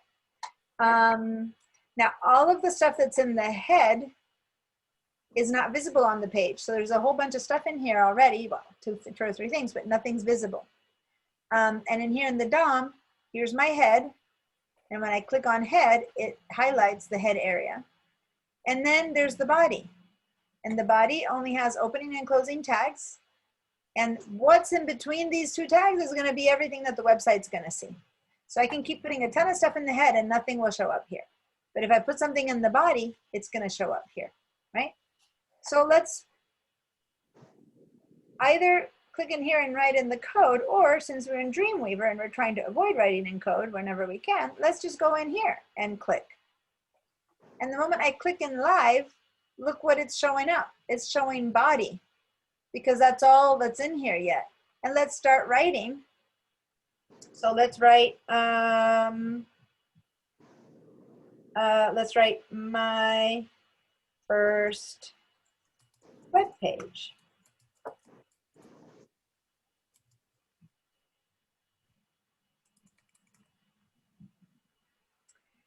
And because we wrote it in this place that showed up when we clicked, which was the body, if you look at my code, there it is. My code, my first web page was written inside of the body.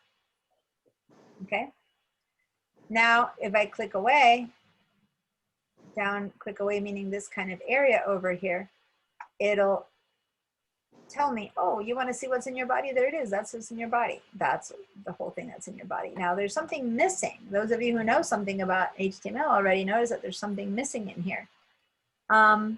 We just wrote some text that's just text. That's all it is. But for HTML to be a valid document, to be a document that you can use for the web page, it needs, anything you write in there needs to be surrounded by a tag that is basically telling it, that page, what it is, those letters, what they are. So it's kind of like you need to tell these letters what kind of function they are. Like if we're a person in the world, we know that this is, you know, adult, and this is child, and this is a woman, this is man, sometimes we know, right?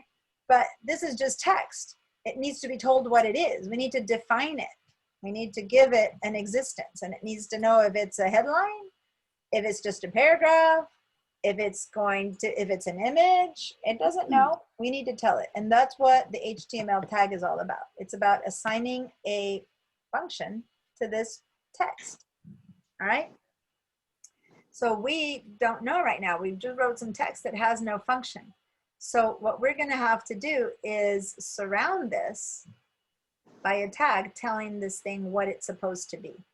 Now, in the world of code, where we were in the past, in the other classes, we wrote open, and we told it open tag, maybe you're a paragraph, maybe you're H1, a headline, maybe not. But in Dreamweaver, we don't need to write that. Normally, we would have first told Dreamweaver what we're going to be, but we already wrote it. So what we can do is we can select that text over there, or we can select the text over here. We just need to select the text that already exists because we wrote it without noticing that at first we were supposed to tell it what to be, right? So select the entire text. And now we're going to head over to the right and start using all these other wonderful panels that exist here. And we're going to go to Insert. And we're going to tell this to be a heading 1. So we could have told it to be anything in the world. We could have told it to be a table. We could have told it to be an image, but we're going to tell it to be a heading. And over here, I have a whole bunch of headings I can tell this to be. And I can click on this and choose different headings. And so right now, because I guess the last time I inserted something, I told it it was a heading 1. It's trying, but I'm going to click on that little arrow and tell it to be the H1. Okay, so I've told it to be the H1. And if I look down over here, oh, I did it twice. Shoot, I did it twice, and so now I messed up because instead of surrounding my thing with tags, it gave me a blank one. In demonstrating it to you, I got 2 out of here, which wasn't my intention. So let me do that again. If I select the text that I already had and tell it to be a certain tag, then it surrounded it, see? But since I did it twice, it had given me one in here that I don't need. So if that happened to you too, then go ahead and select the H5 that we don't need and delete it. I don't. So I'm going to do that again. I'm going to delete the tags so that I'm back to 0. I have no tag. Okay. And I'm going to just select my text that needs to be something. And I'm going to go over here to Insert, and I'm going to click on heading 1 and see how Dreamweaver surrounded my text with an H1 opening and closing tag. And over here, it shifted from what it was before. Instead of saying just body, now it says H1. Did that work for you guys? No. I'm gonna clear all and get an answer. And if it didn't work, you need to let me know. In my doing it twice, it kind of gave me first an empty one and another one. So that's why I'm gonna clean it up and tell you this, but it might have done that to you too. So yeah. Where are you guys at? Do you all have an H1 tag surrounding my first web page? No. Okay. Yes. It added this is the content for layout H1 tag, just like yours did, but I've done it twice and it still does the same thing. Okay, so get rid of that, delete that whole line of empty one, which is how we're going to use it later. So we can use it later, but just now delete that. Select it in the code and hit the delete key so it's gone. Yeah. And now go ahead and, did you do that? Yeah, but if I do that, it's again. Okay, well, let's try one more time. Select your whole web page, your whole thing of my first web page. I did. Okay, and now give it one more try. And if it doesn't work, I'll have you share your screen. Go up to Insert and just click on the little icon here that says H1 one time and tell me this time what happens. Same thing. Okay, so I'm gonna close my share and let's go and do it on yours. So stop my sharing. Can you share your screen? And then guys, we're gonna take our break because I kept going. I said I was gonna give you a break and then I kept going. So share your screen. Well, it's trying. It's coming. Okay, so go ahead and go back down to the code and delete that. That's selected. So click on that. Yeah. Okay. Are you clicking in there? Yeah, it's just beeping at me. Okay, so select that whole thing and delete that. Hit the delete. Okay. Okay. Now go and select my first web page from end to end. Okay. Now wait, let me just make sure that everything's fine. You already have an H1 tag there though. See the problem, look at the DOM. See in the DOM, it looks like it's still kept in H1 here. So go to that DOM, select that. Yeah, and hit the delete on, there we go, it's gone. Okay, now go up to the insert and HTML, H1 there, go to the H1. No, now you're in the insert, yeah, and hit the, yeah, perfect, now it worked. Okay. So I think you just had a residual little thing there that you had No, to. what I did was Command Z to take it out instead of delete. Oh, yeah, delete, because there was some in between step that had stayed and it was Yeah, fine. extra H1. Yeah. So you guys see how useful the DOM was for me at that point? Because looking at the page, there was nothing there. Looking at the code, there was nothing there. But then in the DOM, I saw a little H1 that shouldn't have been there. So you got to keep your eye on all three things because what might be in one might not be in another. All right. I don't know if you guys noticed that I found a loose H1 in the DOM that wasn't showing up. And I asked her to get rid of that one and then it cleaned up. Go ahead and stop your sharing and I'm going to give us a break, but is anyone else not able, did anyone else not get their H1 surrounded by the heading 1 tags and do you need a hand? Okay, so before we go on break then, and I'm going to just demonstrate it on yours, can you save that page? So don't stop sharing because all we need to do is save and I want to do it, it's the same if you do it or I do it. So it's called Untitled, see it at the top?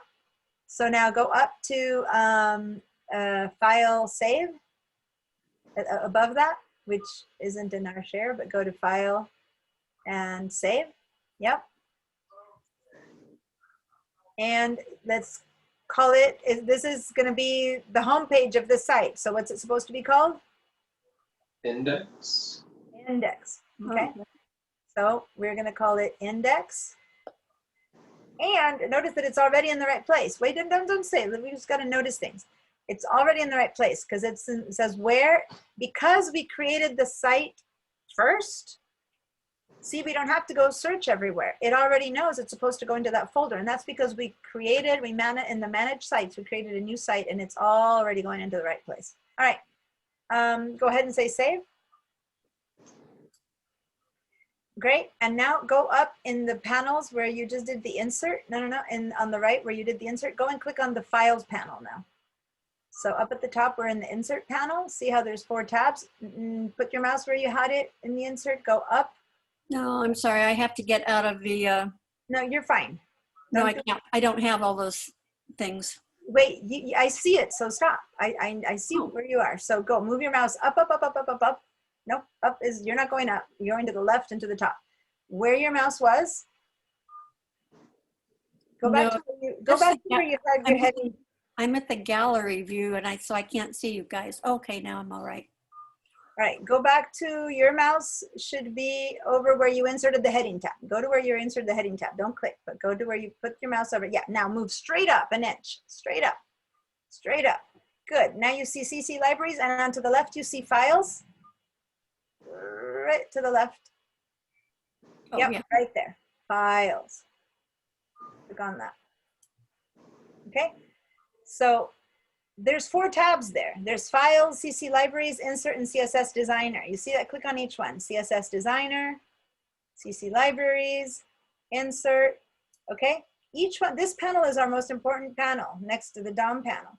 We're going to use this all the time, but we need all 4 of these options. So we go from insert to files to CSS designer, from insert to files to CSS. We're going to be on those 3 all the time.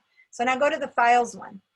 The files one is the one that shows me my website, basically my root folder, which now is holding 1 file inside of it, which is the index file that we just created. Does that make sense? It fell into the right place. If we were to go now outside of this to your Finder, you'd find that inside of that folder that you created, can you go to your Finder and show us your Finder? Pull up your Finder down from the dock or something. You can pull up the, oh, you're viewing, you're only showing 1 screen. No, I'm seeing your whole thing. Am I seeing your? No, you're sharing only your screen, so you can't show us that. So it's okay. You don't need to show that. But everyone, if you go to your Finder or your File Explorer, you will see that your files, if it shows like it's saved in the same place, it's in the right place. Okay. I'm gonna go ahead and stop your sharing, and we're gonna go take, can we take a 10-minute break? 7:44, 7:45, should we start again? Yeah? Yeah. Okay. Mhm. So, and unless you have a question, if something here didn't work, go ahead and ask. Yeah, We'll take your break. Yeah? mine looks so different. Can I share? Yeah.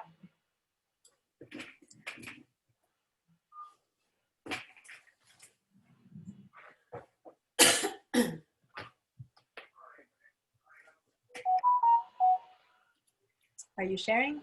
Yeah. There we go. Okay. Perfect. Okay, so what? So here it looks so different. Well, you haven't saved your file yet. If you look to the rest, your file's still untitled. So go ahead and say File, Save. Okay, and call it Index.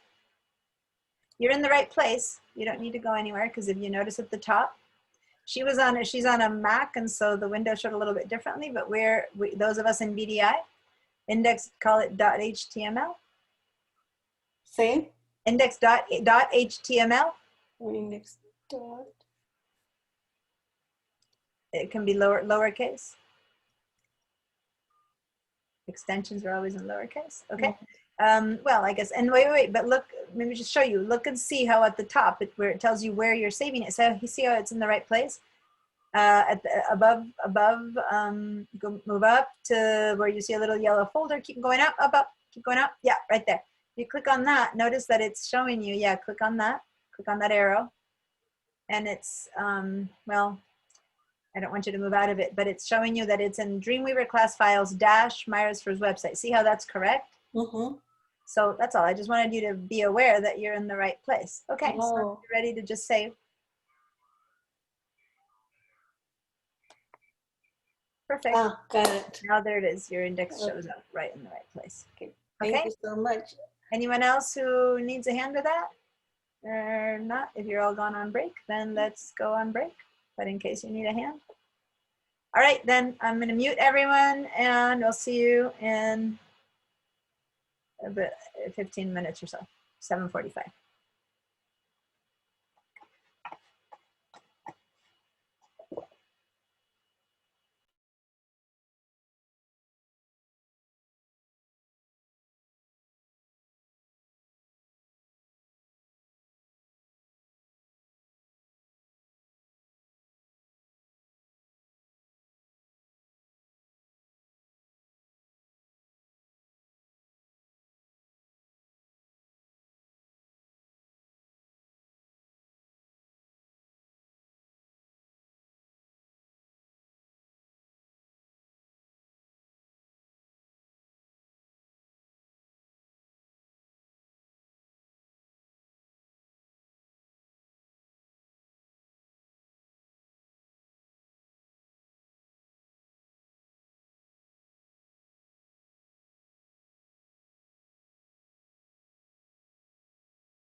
All right, I'm back.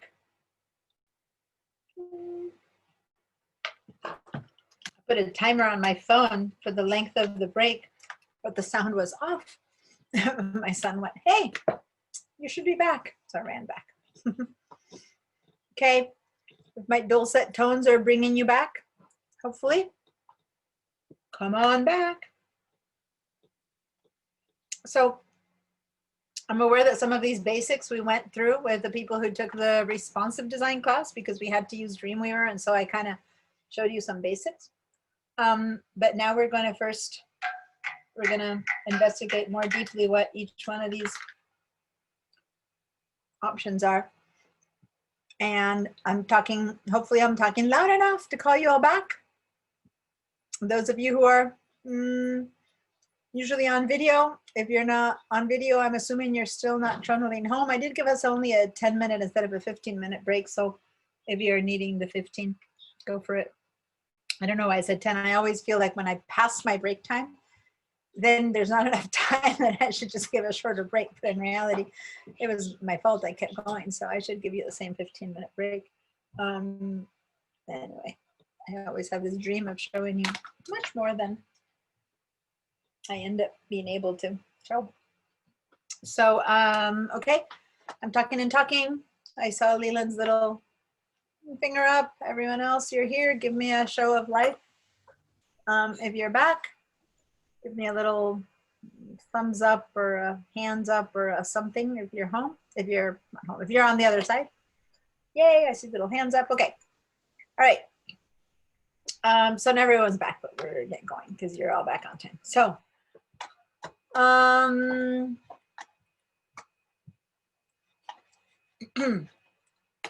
now we have created a little bit of text that we first just typed willy-nilly, and we found a way to create a tag surrounding it by selecting it.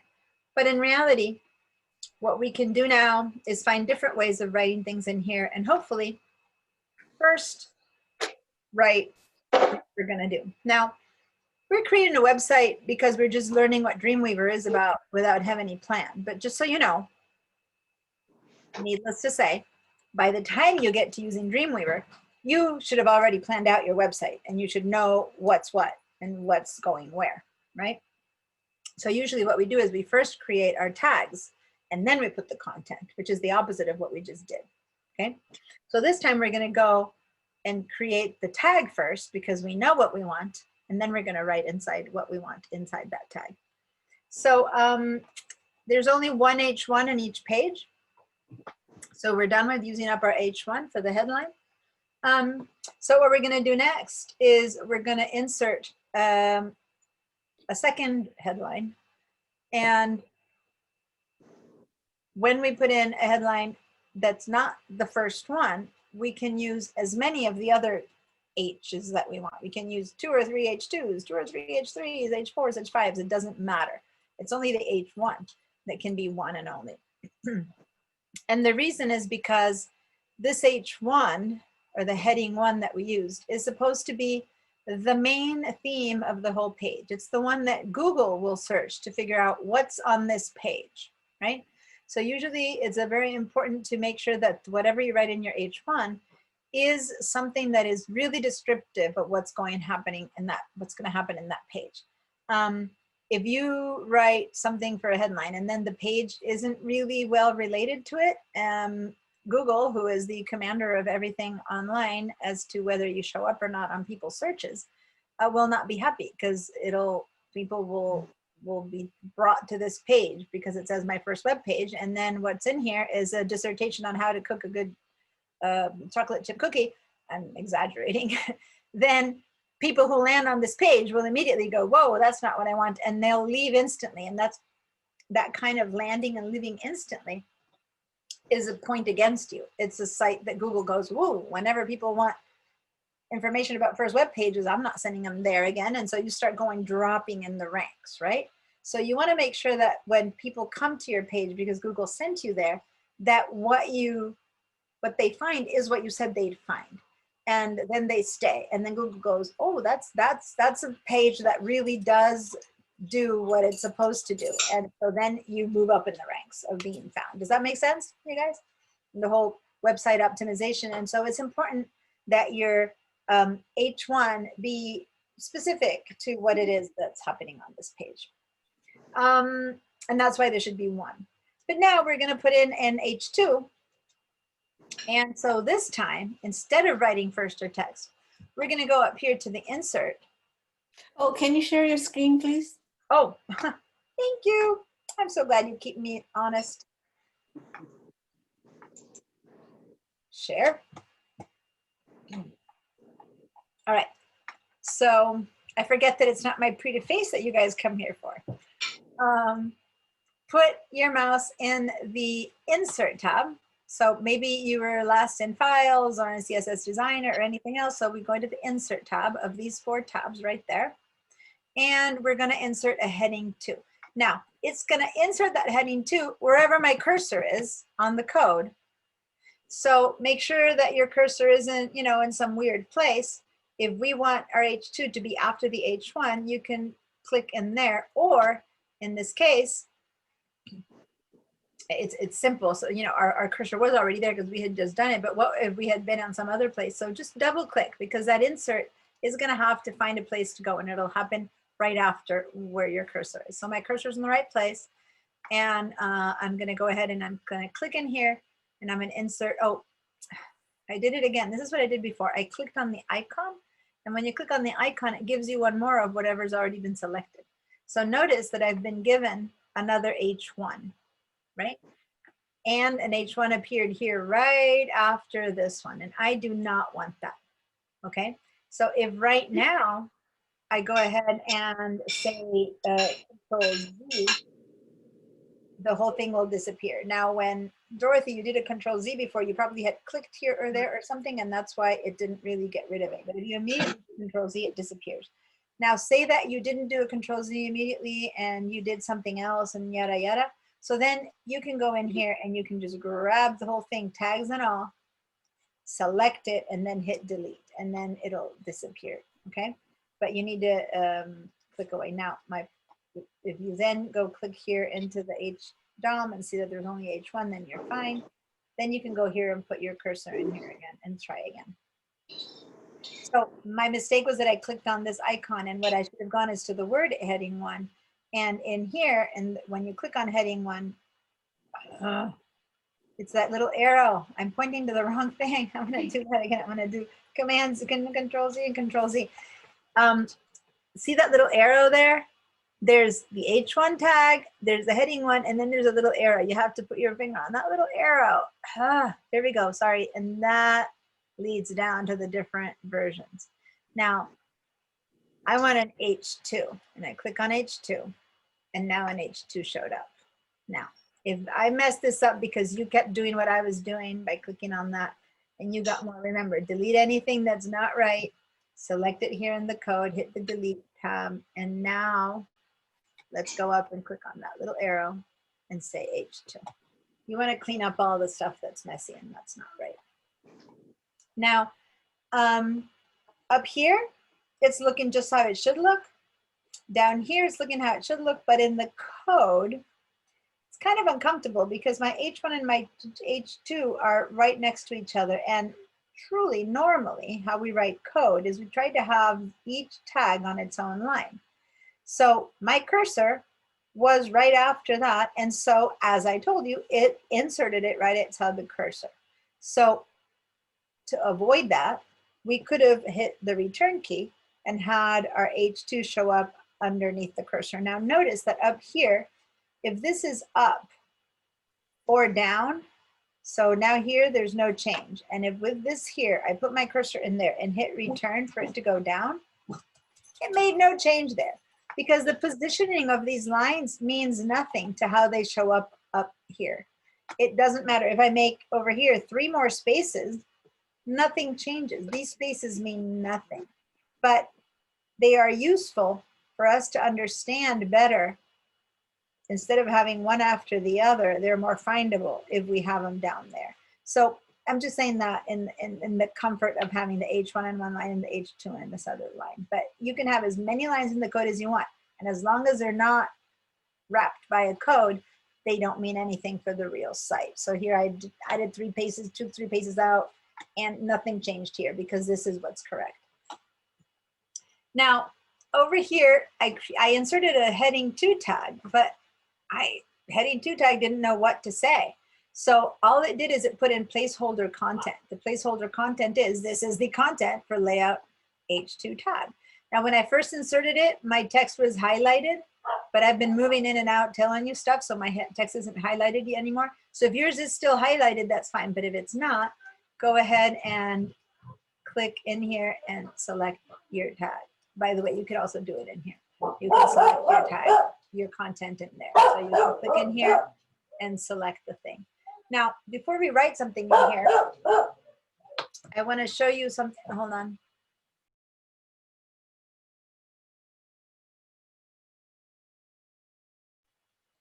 My son's coming home and I'm telling him to stop the dog from barking. So when you click in this area or in this one, do you see that big yellow orange box that's popping up?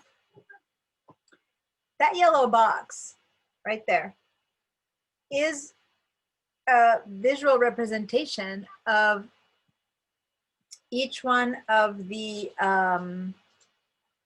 lines or anything you write in a web page occupies its space all the way across. And when you see it in code or when you see the page itself, you might not notice that. You might just go, oh, well, this is the content and that's the content. But in fact, in this live mode, it really is helpful to notice that no, each piece of content really is considered taking up the entire space. So if I were to say that right now, I want to give this layout to a background color for that one HTML, the entire line would be colored, not just the words, this is the content for H2. Does that make sense? Because that tag really occupies itself all the way to as long as wide as the page exists as, okay? So we can try that out now in a minute when we go give it a color and you'll see. But I wanted to show you that in the live view, you actually see what's really happening, which is that this content does go as far as it does. Now let's select that text, which had we immediately written in, we wouldn't have had to select it. And let's say by Diana Musacchio, right? Oops, I didn't select it. Select the content. There we go. And by Diana Musacchio. So you put in your own name in there. Okay. And this time I wrote it in the live view. And there it is. It showed up in the code view. Now, if I want to go select my H1 or my H2, I can also go here to the DOM to do it. Okay. I can select my body and select it over here, just reminding you guys to see the difference that when I click body, this box is going and surrounding the entire, my first web page by Diana Musacchio. Okay. And when I select H1, then only the top gets selected or the H2 gets selected, okay? So that's how we use the DOM to isolate different areas. Okay, so now let's say that we want to bring in an image, right? And maybe I want an image, but I want it to be above the headline, right? I want it to be above the H1. So it's either you use the code for that, because remember where you insert your cursor is very powerful. So you either put it in the code, but for some people who aren't comfortable with code, what's the plan B? How do I find a way to insert something not using code? Well, the live page view is not the easiest place to be able to insert something above it, right? To kind of put it up there. So one of the things that you want to do is to become accustomed to using the DOM. Because if I select my body right there, okay, then I can see the code. It's very simple code right now, so we can see it. When I select my body and I select my H1, then I'll know where to put my cursor to put something that I want to insert above the H1. Okay. Now, as I said, right now we have so few things that it's easy, but remember the page before that had a ton of stuff created? Sometimes you don't know where to put it. So use the DOM to find your way and to go, this is supposed to go above the H1. So I'm going to insert it ahead of that. And then when this gets highlighted, you can go, oh, there's what I'm looking for. And then you can put your cursor ahead of that. So I can either put it behind body would be ahead of that or in front of H1, right? So for those of you whose code is confusing, you didn't have to understand code. By using the DOM, you were able to know where you have to go. Now I'm going to go ahead and hit return so that I can make a space here. Okay, so I hit a return and now I'm putting my cursor in that empty space. Now I know for sure that what I insert next is in the right spot. Okay? So what I'm going to insert next is an image. Is everyone ready? Is everyone with me? Okay, so I'm going to go back to the HTML and I'm going to say insert image. So let's click on image.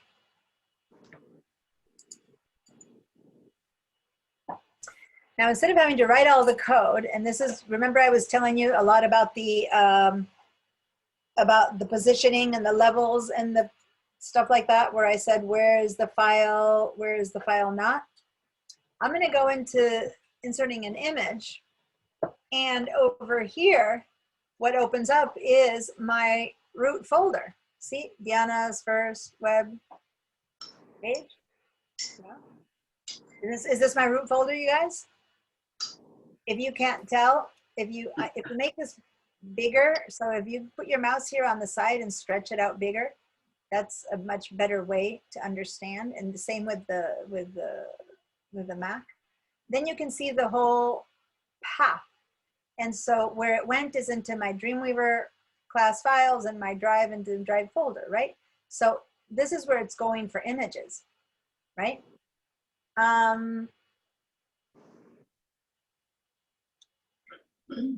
So inside of Diana's first website, if you double click to find an image, there's no image there. Does that make sense? So the problem here is that I'm having to go outside to find an image. And if I go outside to find an image, it's going to be a mess for the web page. Watch, just watch this thing. I know that I have some images here that I put sample images, right? So just watch, don't do this because this will lay out something incorrect. So if I go into sample images, which is not inside my root folder, that's my root folder. I'm going outside, I'm double clicking on sample images and I'm selecting this image, right? This path is outside of my website. Is it gonna work? Well, yeah, please don't do this. I'm gonna bring it in, I'm gonna say, okay. And look what it's telling me. This file is outside of the root folder of the site Diana's website and may not be accessible when you publish the site. Remember I told you anything that goes into the site has to be in the folder. Now, if this were not Dreamweaver, you'd be in trouble because in any other editor, it would have allowed you to find it from there. And then when you publish, you'll have a big question mark because the photo is not findable. But in Dreamweaver, it goes on and it says, your root folder is my drive Dreamweaver class files instance manager. Would you like me to copy that file in there? So it's pretty cool. Dreamweaver is saying, oh, this is in the wrong place, but I'm going to put it in the right place for you. And I'm not even going to drag it out in case you need it for something else. I'll put a copy in there. Pretty cool, right? Because I don't have it in the right place and Dreamweaver is going to do all that work for me. I can find it wherever I find it and I'll go, oh, yes, please. I do want to do that. Okay, so I'll say yes. And it's going to tell me now where should I put it. But if I put it in here, it's going to be loose at the same level, right? It's going to be at the same level of the index file. Is that where I've shown you that files need to go? When they have images, where should they be? In their own folder. In their own folder. I know, guys, this is very dry, but this is the crucial part to making a website work, okay? That's why I'm being so detailed on the whole where we put the stuff. I can't drop it right here because then it won't be in the right place. So first I need to create a new folder, okay? And if you're on a Mac, the new folder question is down here. You click down here for a new folder for you Mac people at home. But for those of you who are on a Mac but using VDI, you're really on a PC and the new folder is found here. So first we'll create a new folder, and I'm gonna do this again, so you don't have to do this. I'll show you this demo. I'm gonna create a thing called images. I'm gonna say open images, and then inside of images, I'm gonna save my file, okay? So I'm gonna cancel this again, and I'm gonna undo that, Control Z, and we're gonna do it together. So the first thing is I put the image in here that the cursor in the place I want. I go click on image. And then we have to go find those images wherever they are. And in your case, remember to make this bigger, okay? Make it bigger so that you can really see. I want you to learn where things are. And go to the sample images folder. Now this is outside, I want you to be clear, outside of the place they should be. So double click. Choose flowers edited. Say okay. And get Dreamweaver's warning. Do y'all have Dreamweaver's warning? Deanna, I don't have that. It just pasted the image. It just brought it in? Yeah. So. How many other people did this not happen?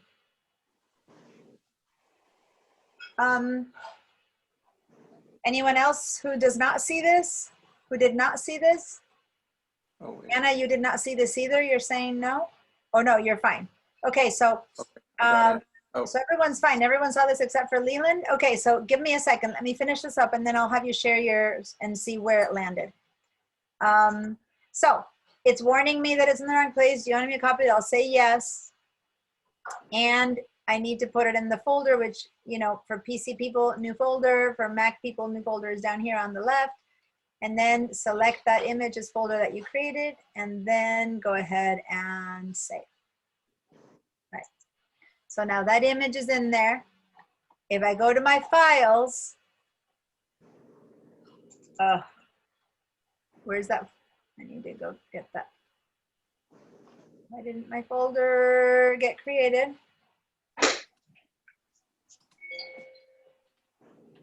I hate it whenever I do the double, triple times and I start deleting stuff, it kind of ends up being a mess. But there we go. I had to kind of refresh it and there's my folder. Images, inside of images, it says flowers and there's my index.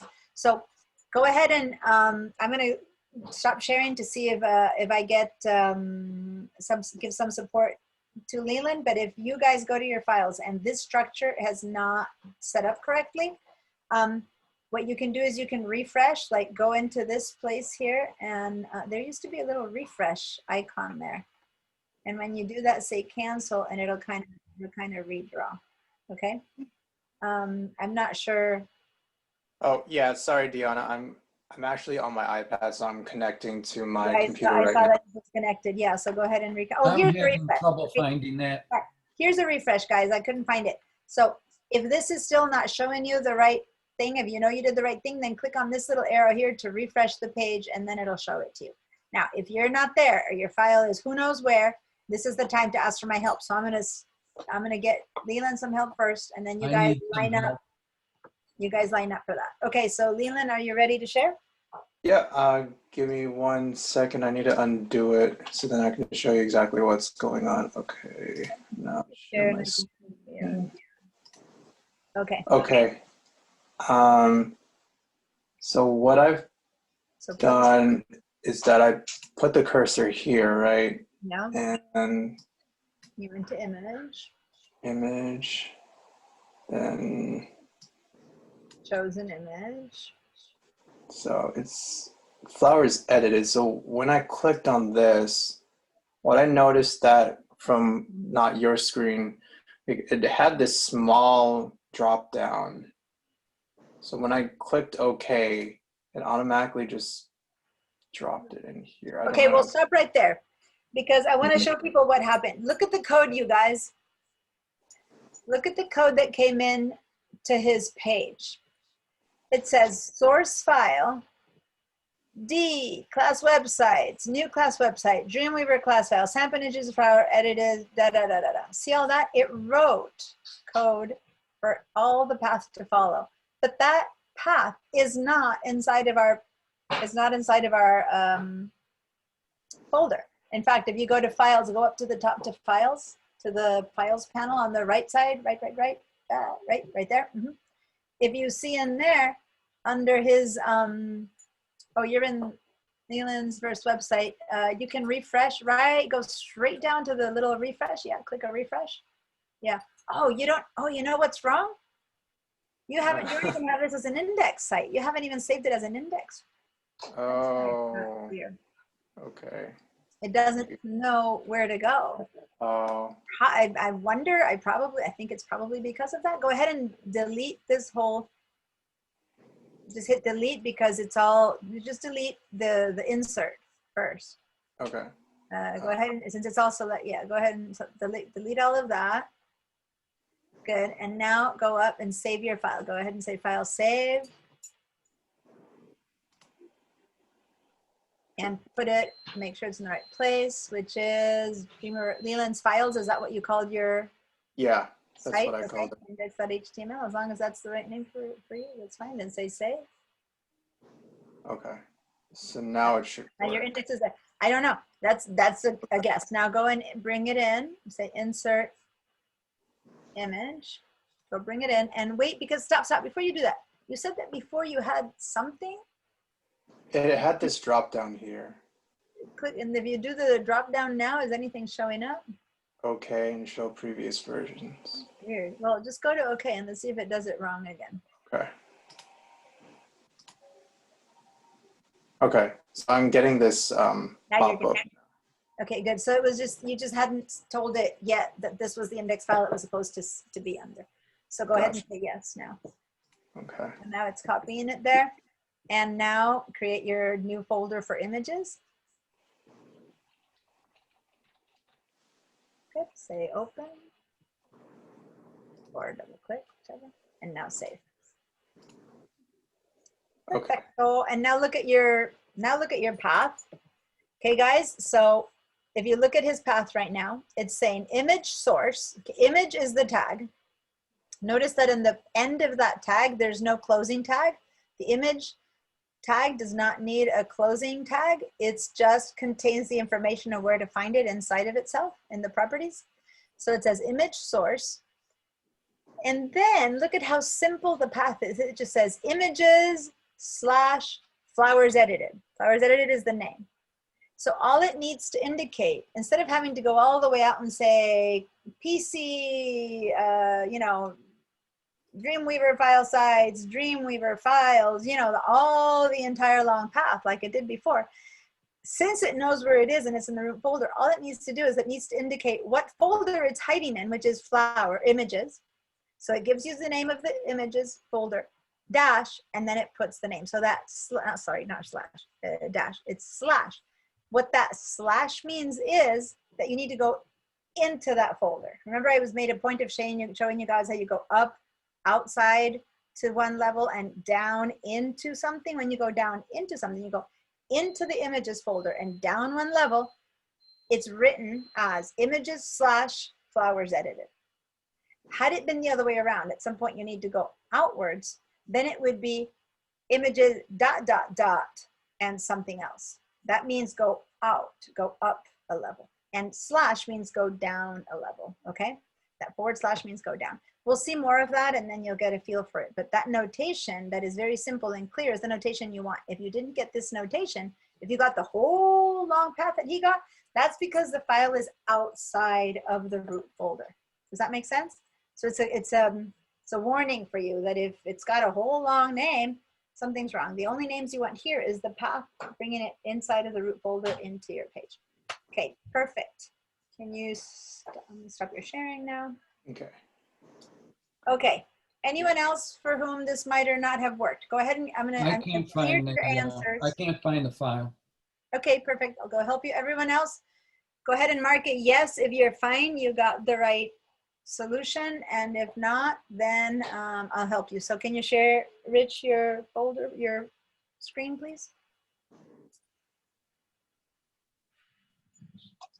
You know, guys, one of the advantages, for better or for worse, of this Zoom class, in real life, when I was walking around behind your backs and the computer's helping you out when you got something wrong, only you learned from your mistake. So for better or for worse, the fact that y'all have to sit and see me show the mistakes in a way is an extra little bit of learning, because you learn how to troubleshoot, you know? So I'm trying to find the silver linings here. Okay, so Richard, go and hit image to bring in an image. You've got the cursor in the right place. Bring in the image. Okay, so it's gonna go find it. Now, you have it in the Google Drive. Well, it's already, if you make your, can you make your window a bit bigger so that you can see the path at top? Like that window, can you extend it a little bit more, wider, not so much longer, but wide, oh, because your window is closed. That's okay. I just want to show you how at the top, yeah, there you go. So then at the top, see where it says this PC, it shows you it's in the Google Drive file stream, in my drive, in Dreamweaver files. See that line there? Put your mouse over it a bit higher up. Yeah, that's the line, that's the path to where you are, right? Now, I want to warn you, by the way, that I'm noticing that the first website name you gave it, you put r.Cirincione, I don't know how you pronounce your name. That dot has to go. You can't have a dot in a file name, but you can't change it right now. You'll have to change it later. But you need to change that file name, but not from this moment. So anyway, you need to go out to Dreamweaver class files, exactly right there. Click on that. And that takes you to what you imported from me. And now go down to the folder sample images, which is 2 down. Yep, double click on that. And bring in the flowers edited. And say, okay. And you're gonna get that same, whoa, something's wrong. We're gonna copy it, and you'll go, yep. And so now here, you're gonna have to make a folder called images for it. So go to a little bit higher up, down, down, down. No, not there. Yeah, perfect. And call it images. Okay, and now double click it or get inside of it. Perfect, and now say save. Great. Now for everyone, go to your files tab in that panel and make sure that it shows up. So up in the panel, the insert panel that you're in, those 4 tabs, go and move to the left 2 to the, yeah, to the files. You guys are gonna get a handy on all of this. And looks, and yours it shows immediately. There it is, your images folder with the flowers inside of it and your index file. Okay? Doing well. Now, if you, yeah. Oh, go ahead. I have a problem with it too. All right, so what's your question, Mira? So my path is a little different. Okay, let's go see, because maybe you left it outside of the folder or something. Go ahead and share your screen. Yeah, okay. Okay. Good night, Leland. All right, so yours says new folder, flowers edited. Okay, the only issue is that you called it new, you didn't name your folder, but I think you can name it from inside of here. Go see if you can like right click or double, yeah, you can. So call it images. Oh, and here's the cool thing. Look, when she finishes writing images, wait, stop, don't do anything yet, Mira, but everyone look at her code. In her code, it says image source new folder dash flowers edited. Now, if this were any other editor, you'd have to change the name here or it wouldn't find it. Because it's Dreamweaver, she's about to change that name. The moment she changes that name, notice that the code will correct itself. Go ahead and click away. Update the files. Go ahead and say update. And woo, look at the code. Now the code says image source images flowers edited. Pretty cool, right? Meaning Dreamweaver takes care of all of these kind of things for us. That's one of the huge advantages of it. Now you might want to go in there again and for both of you, for file names that are wrong, We try to keep lower cases in files. So like folder images should probably be lowercase, and even the index file should be lowercase. Now you can't change the index file name right now because you are, I don't think you can, because you are in the index file. Try it. I don't think it'll let you. Let's see, maybe it will. Try that. I've never tried it. Yeah, that's not gonna work so well because I'm not sure if it's gonna recognize it later, because see how it didn't. Yeah, leave that one, change it again to uppercase. Yeah. Just because you're in it right now, and so I can't.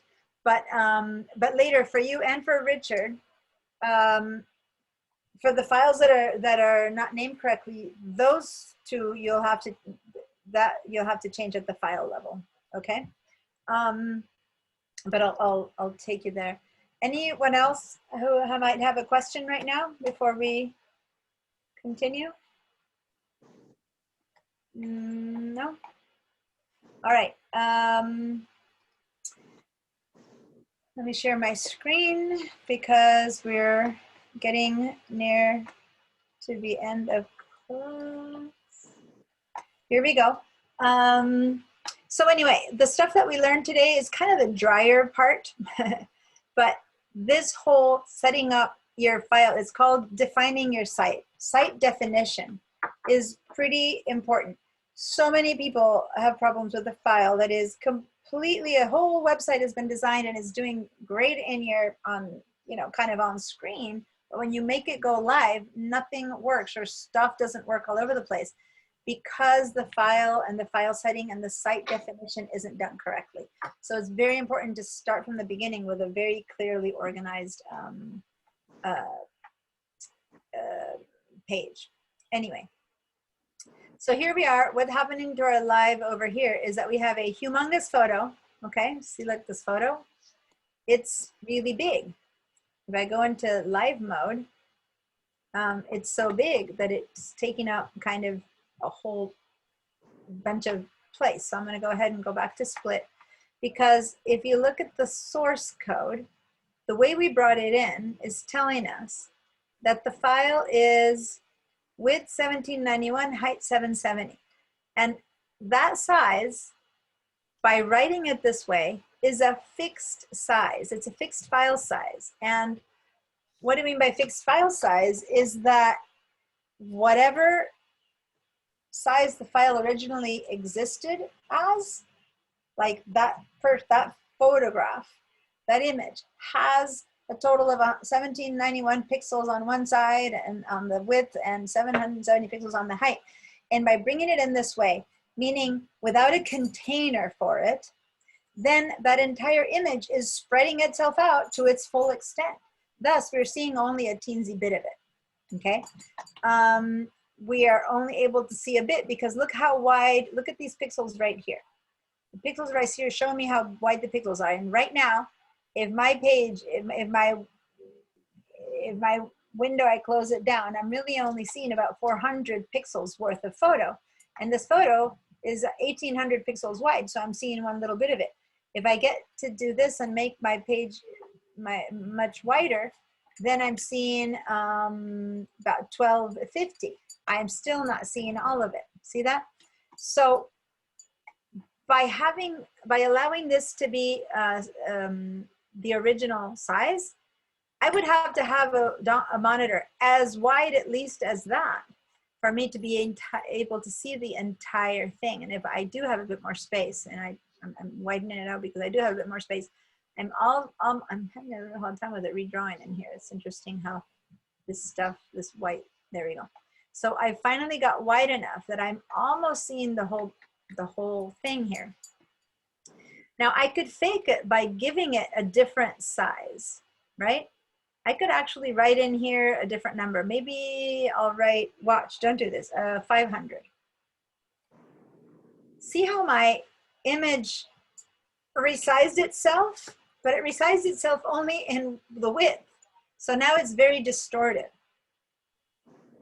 On top of that, if I could have guessed and I knew what the right numbers were, maybe I'd give this 20 in here, it would make it really thin and long. And see how I can distort it to any size I want, and it's showing at only 500 pixels width Look at the ruler here, and 20 wide, 20 high. So it's doing whatever I want. But we need to be careful with that. I'm going to show you a couple of other tricks, but right now, before I give you, we're going to put it in a container next week, but right now, just to resize it in a way that makes sense, let's give it a percentage instead of pixels. So let's go in here and let's give this, make this be 20% and 20%. So now I am seeing that image, which was humongous, at 20% both width and height of its original size, and I get to see it completely there. Does that make sense what I just did? I've basically reduced it to show me only itself at 20%. So I went in here into the code and had it show it 20%. We're going to do much more to this, and we're going to explain much more this a better way to do it with having it inside of containers, but this at least lets me see the entire thing. You could also play around and say, what would it be like at, 40% or something like that. But then you have to make sure that the other side also shows you 40% so that it's proportional and correct. Okay. Oh, 400%, 40%. Okay. So we're going to make a lot of different things happen to this page. For now, we're done. So let's go ahead and say File, Save. And we don't have any other related files, so that's all we need to do. And we're ready to close this up. For anyone who needs help with the image, let me know. Otherwise, I'll lead you into how to close up correctly and how to sign out of the Google file stream. Any questions? Were you all able to resize your image by changing those numbers in there? Deanna, how did you get the image on the top above my first page? Oh, I had put my cursor originally. I had made sure that my cursor was above the H1 and below the body. Oh, okay. So if your cursor was maybe underneath, so say that yours ended up in a different place, then in code, you can easily fix that. You can cut that line and say that yours was down here. You can, it would say it showed up down there. Just go into the code and select the entire thing from ending to beginning, cut that, put the cursor in the right place and paste it again, and then it'll show up in the right place. Okay? Yes, okay, it worked. All right. Thank you. Anyone else who has any questions before we sign out? Nope, everything's good. Thank you. Okay, so if you're on VDI, hang out a little bit longer because I want to make sure that you sign out of the Google file stream, Drive file stream. First of all, we're going to close out of this file. So go ahead and turn this. You can either click the little X next to the index file. Make sure you save first. We'll say File Save. Or you can go to File Close. Either way, I usually use the X here. It's easier for me. Close. Then we're going to close Dreamweaver, which on a Mac, you kind of go File Quit. Program quit, but over here on a PC, you go to this little X and close that.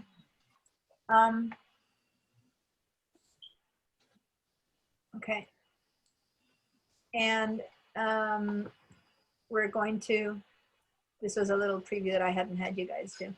Okay, and now this is the site, this is for Google Drive for VDI people. We need to sign out of this so that these images don't get corrupted next week. So how we do that is we're going to go down to this teensy little bottom arrow right there. Click on the Google Drive file stream. Click on the preferences. Go to the preferences and disconnect account. You don't need to quit, just disconnect account. Just like that. It'll be gone, say okay.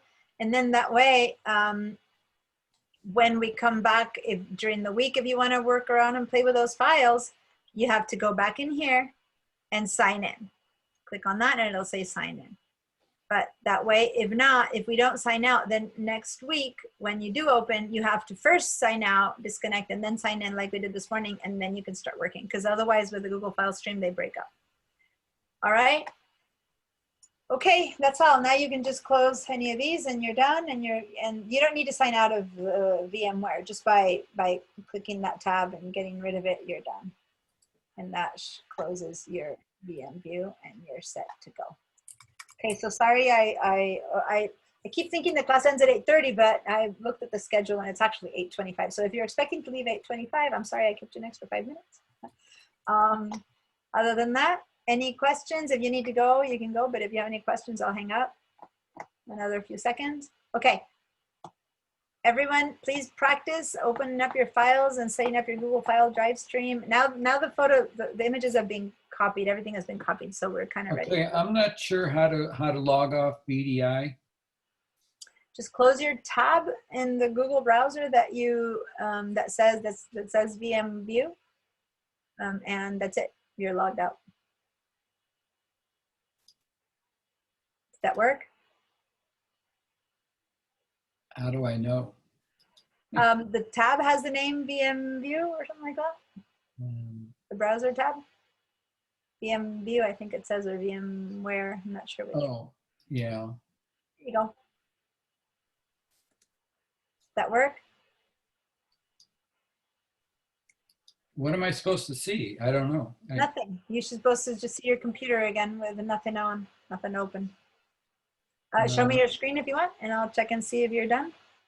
Bye, guys. Bye, Mira. Bye, Dorothy. Bye, Ali and Chris. Oh, see your VMware tab is still available. See how you look up at the top of that big screen? Right. Close that tab, click on that X. There you go. You're done. Now you're in just regular browser computer mode. Okay, thank you. You're welcome. Stop your sharing. And there you go. Okay. Bye, guys.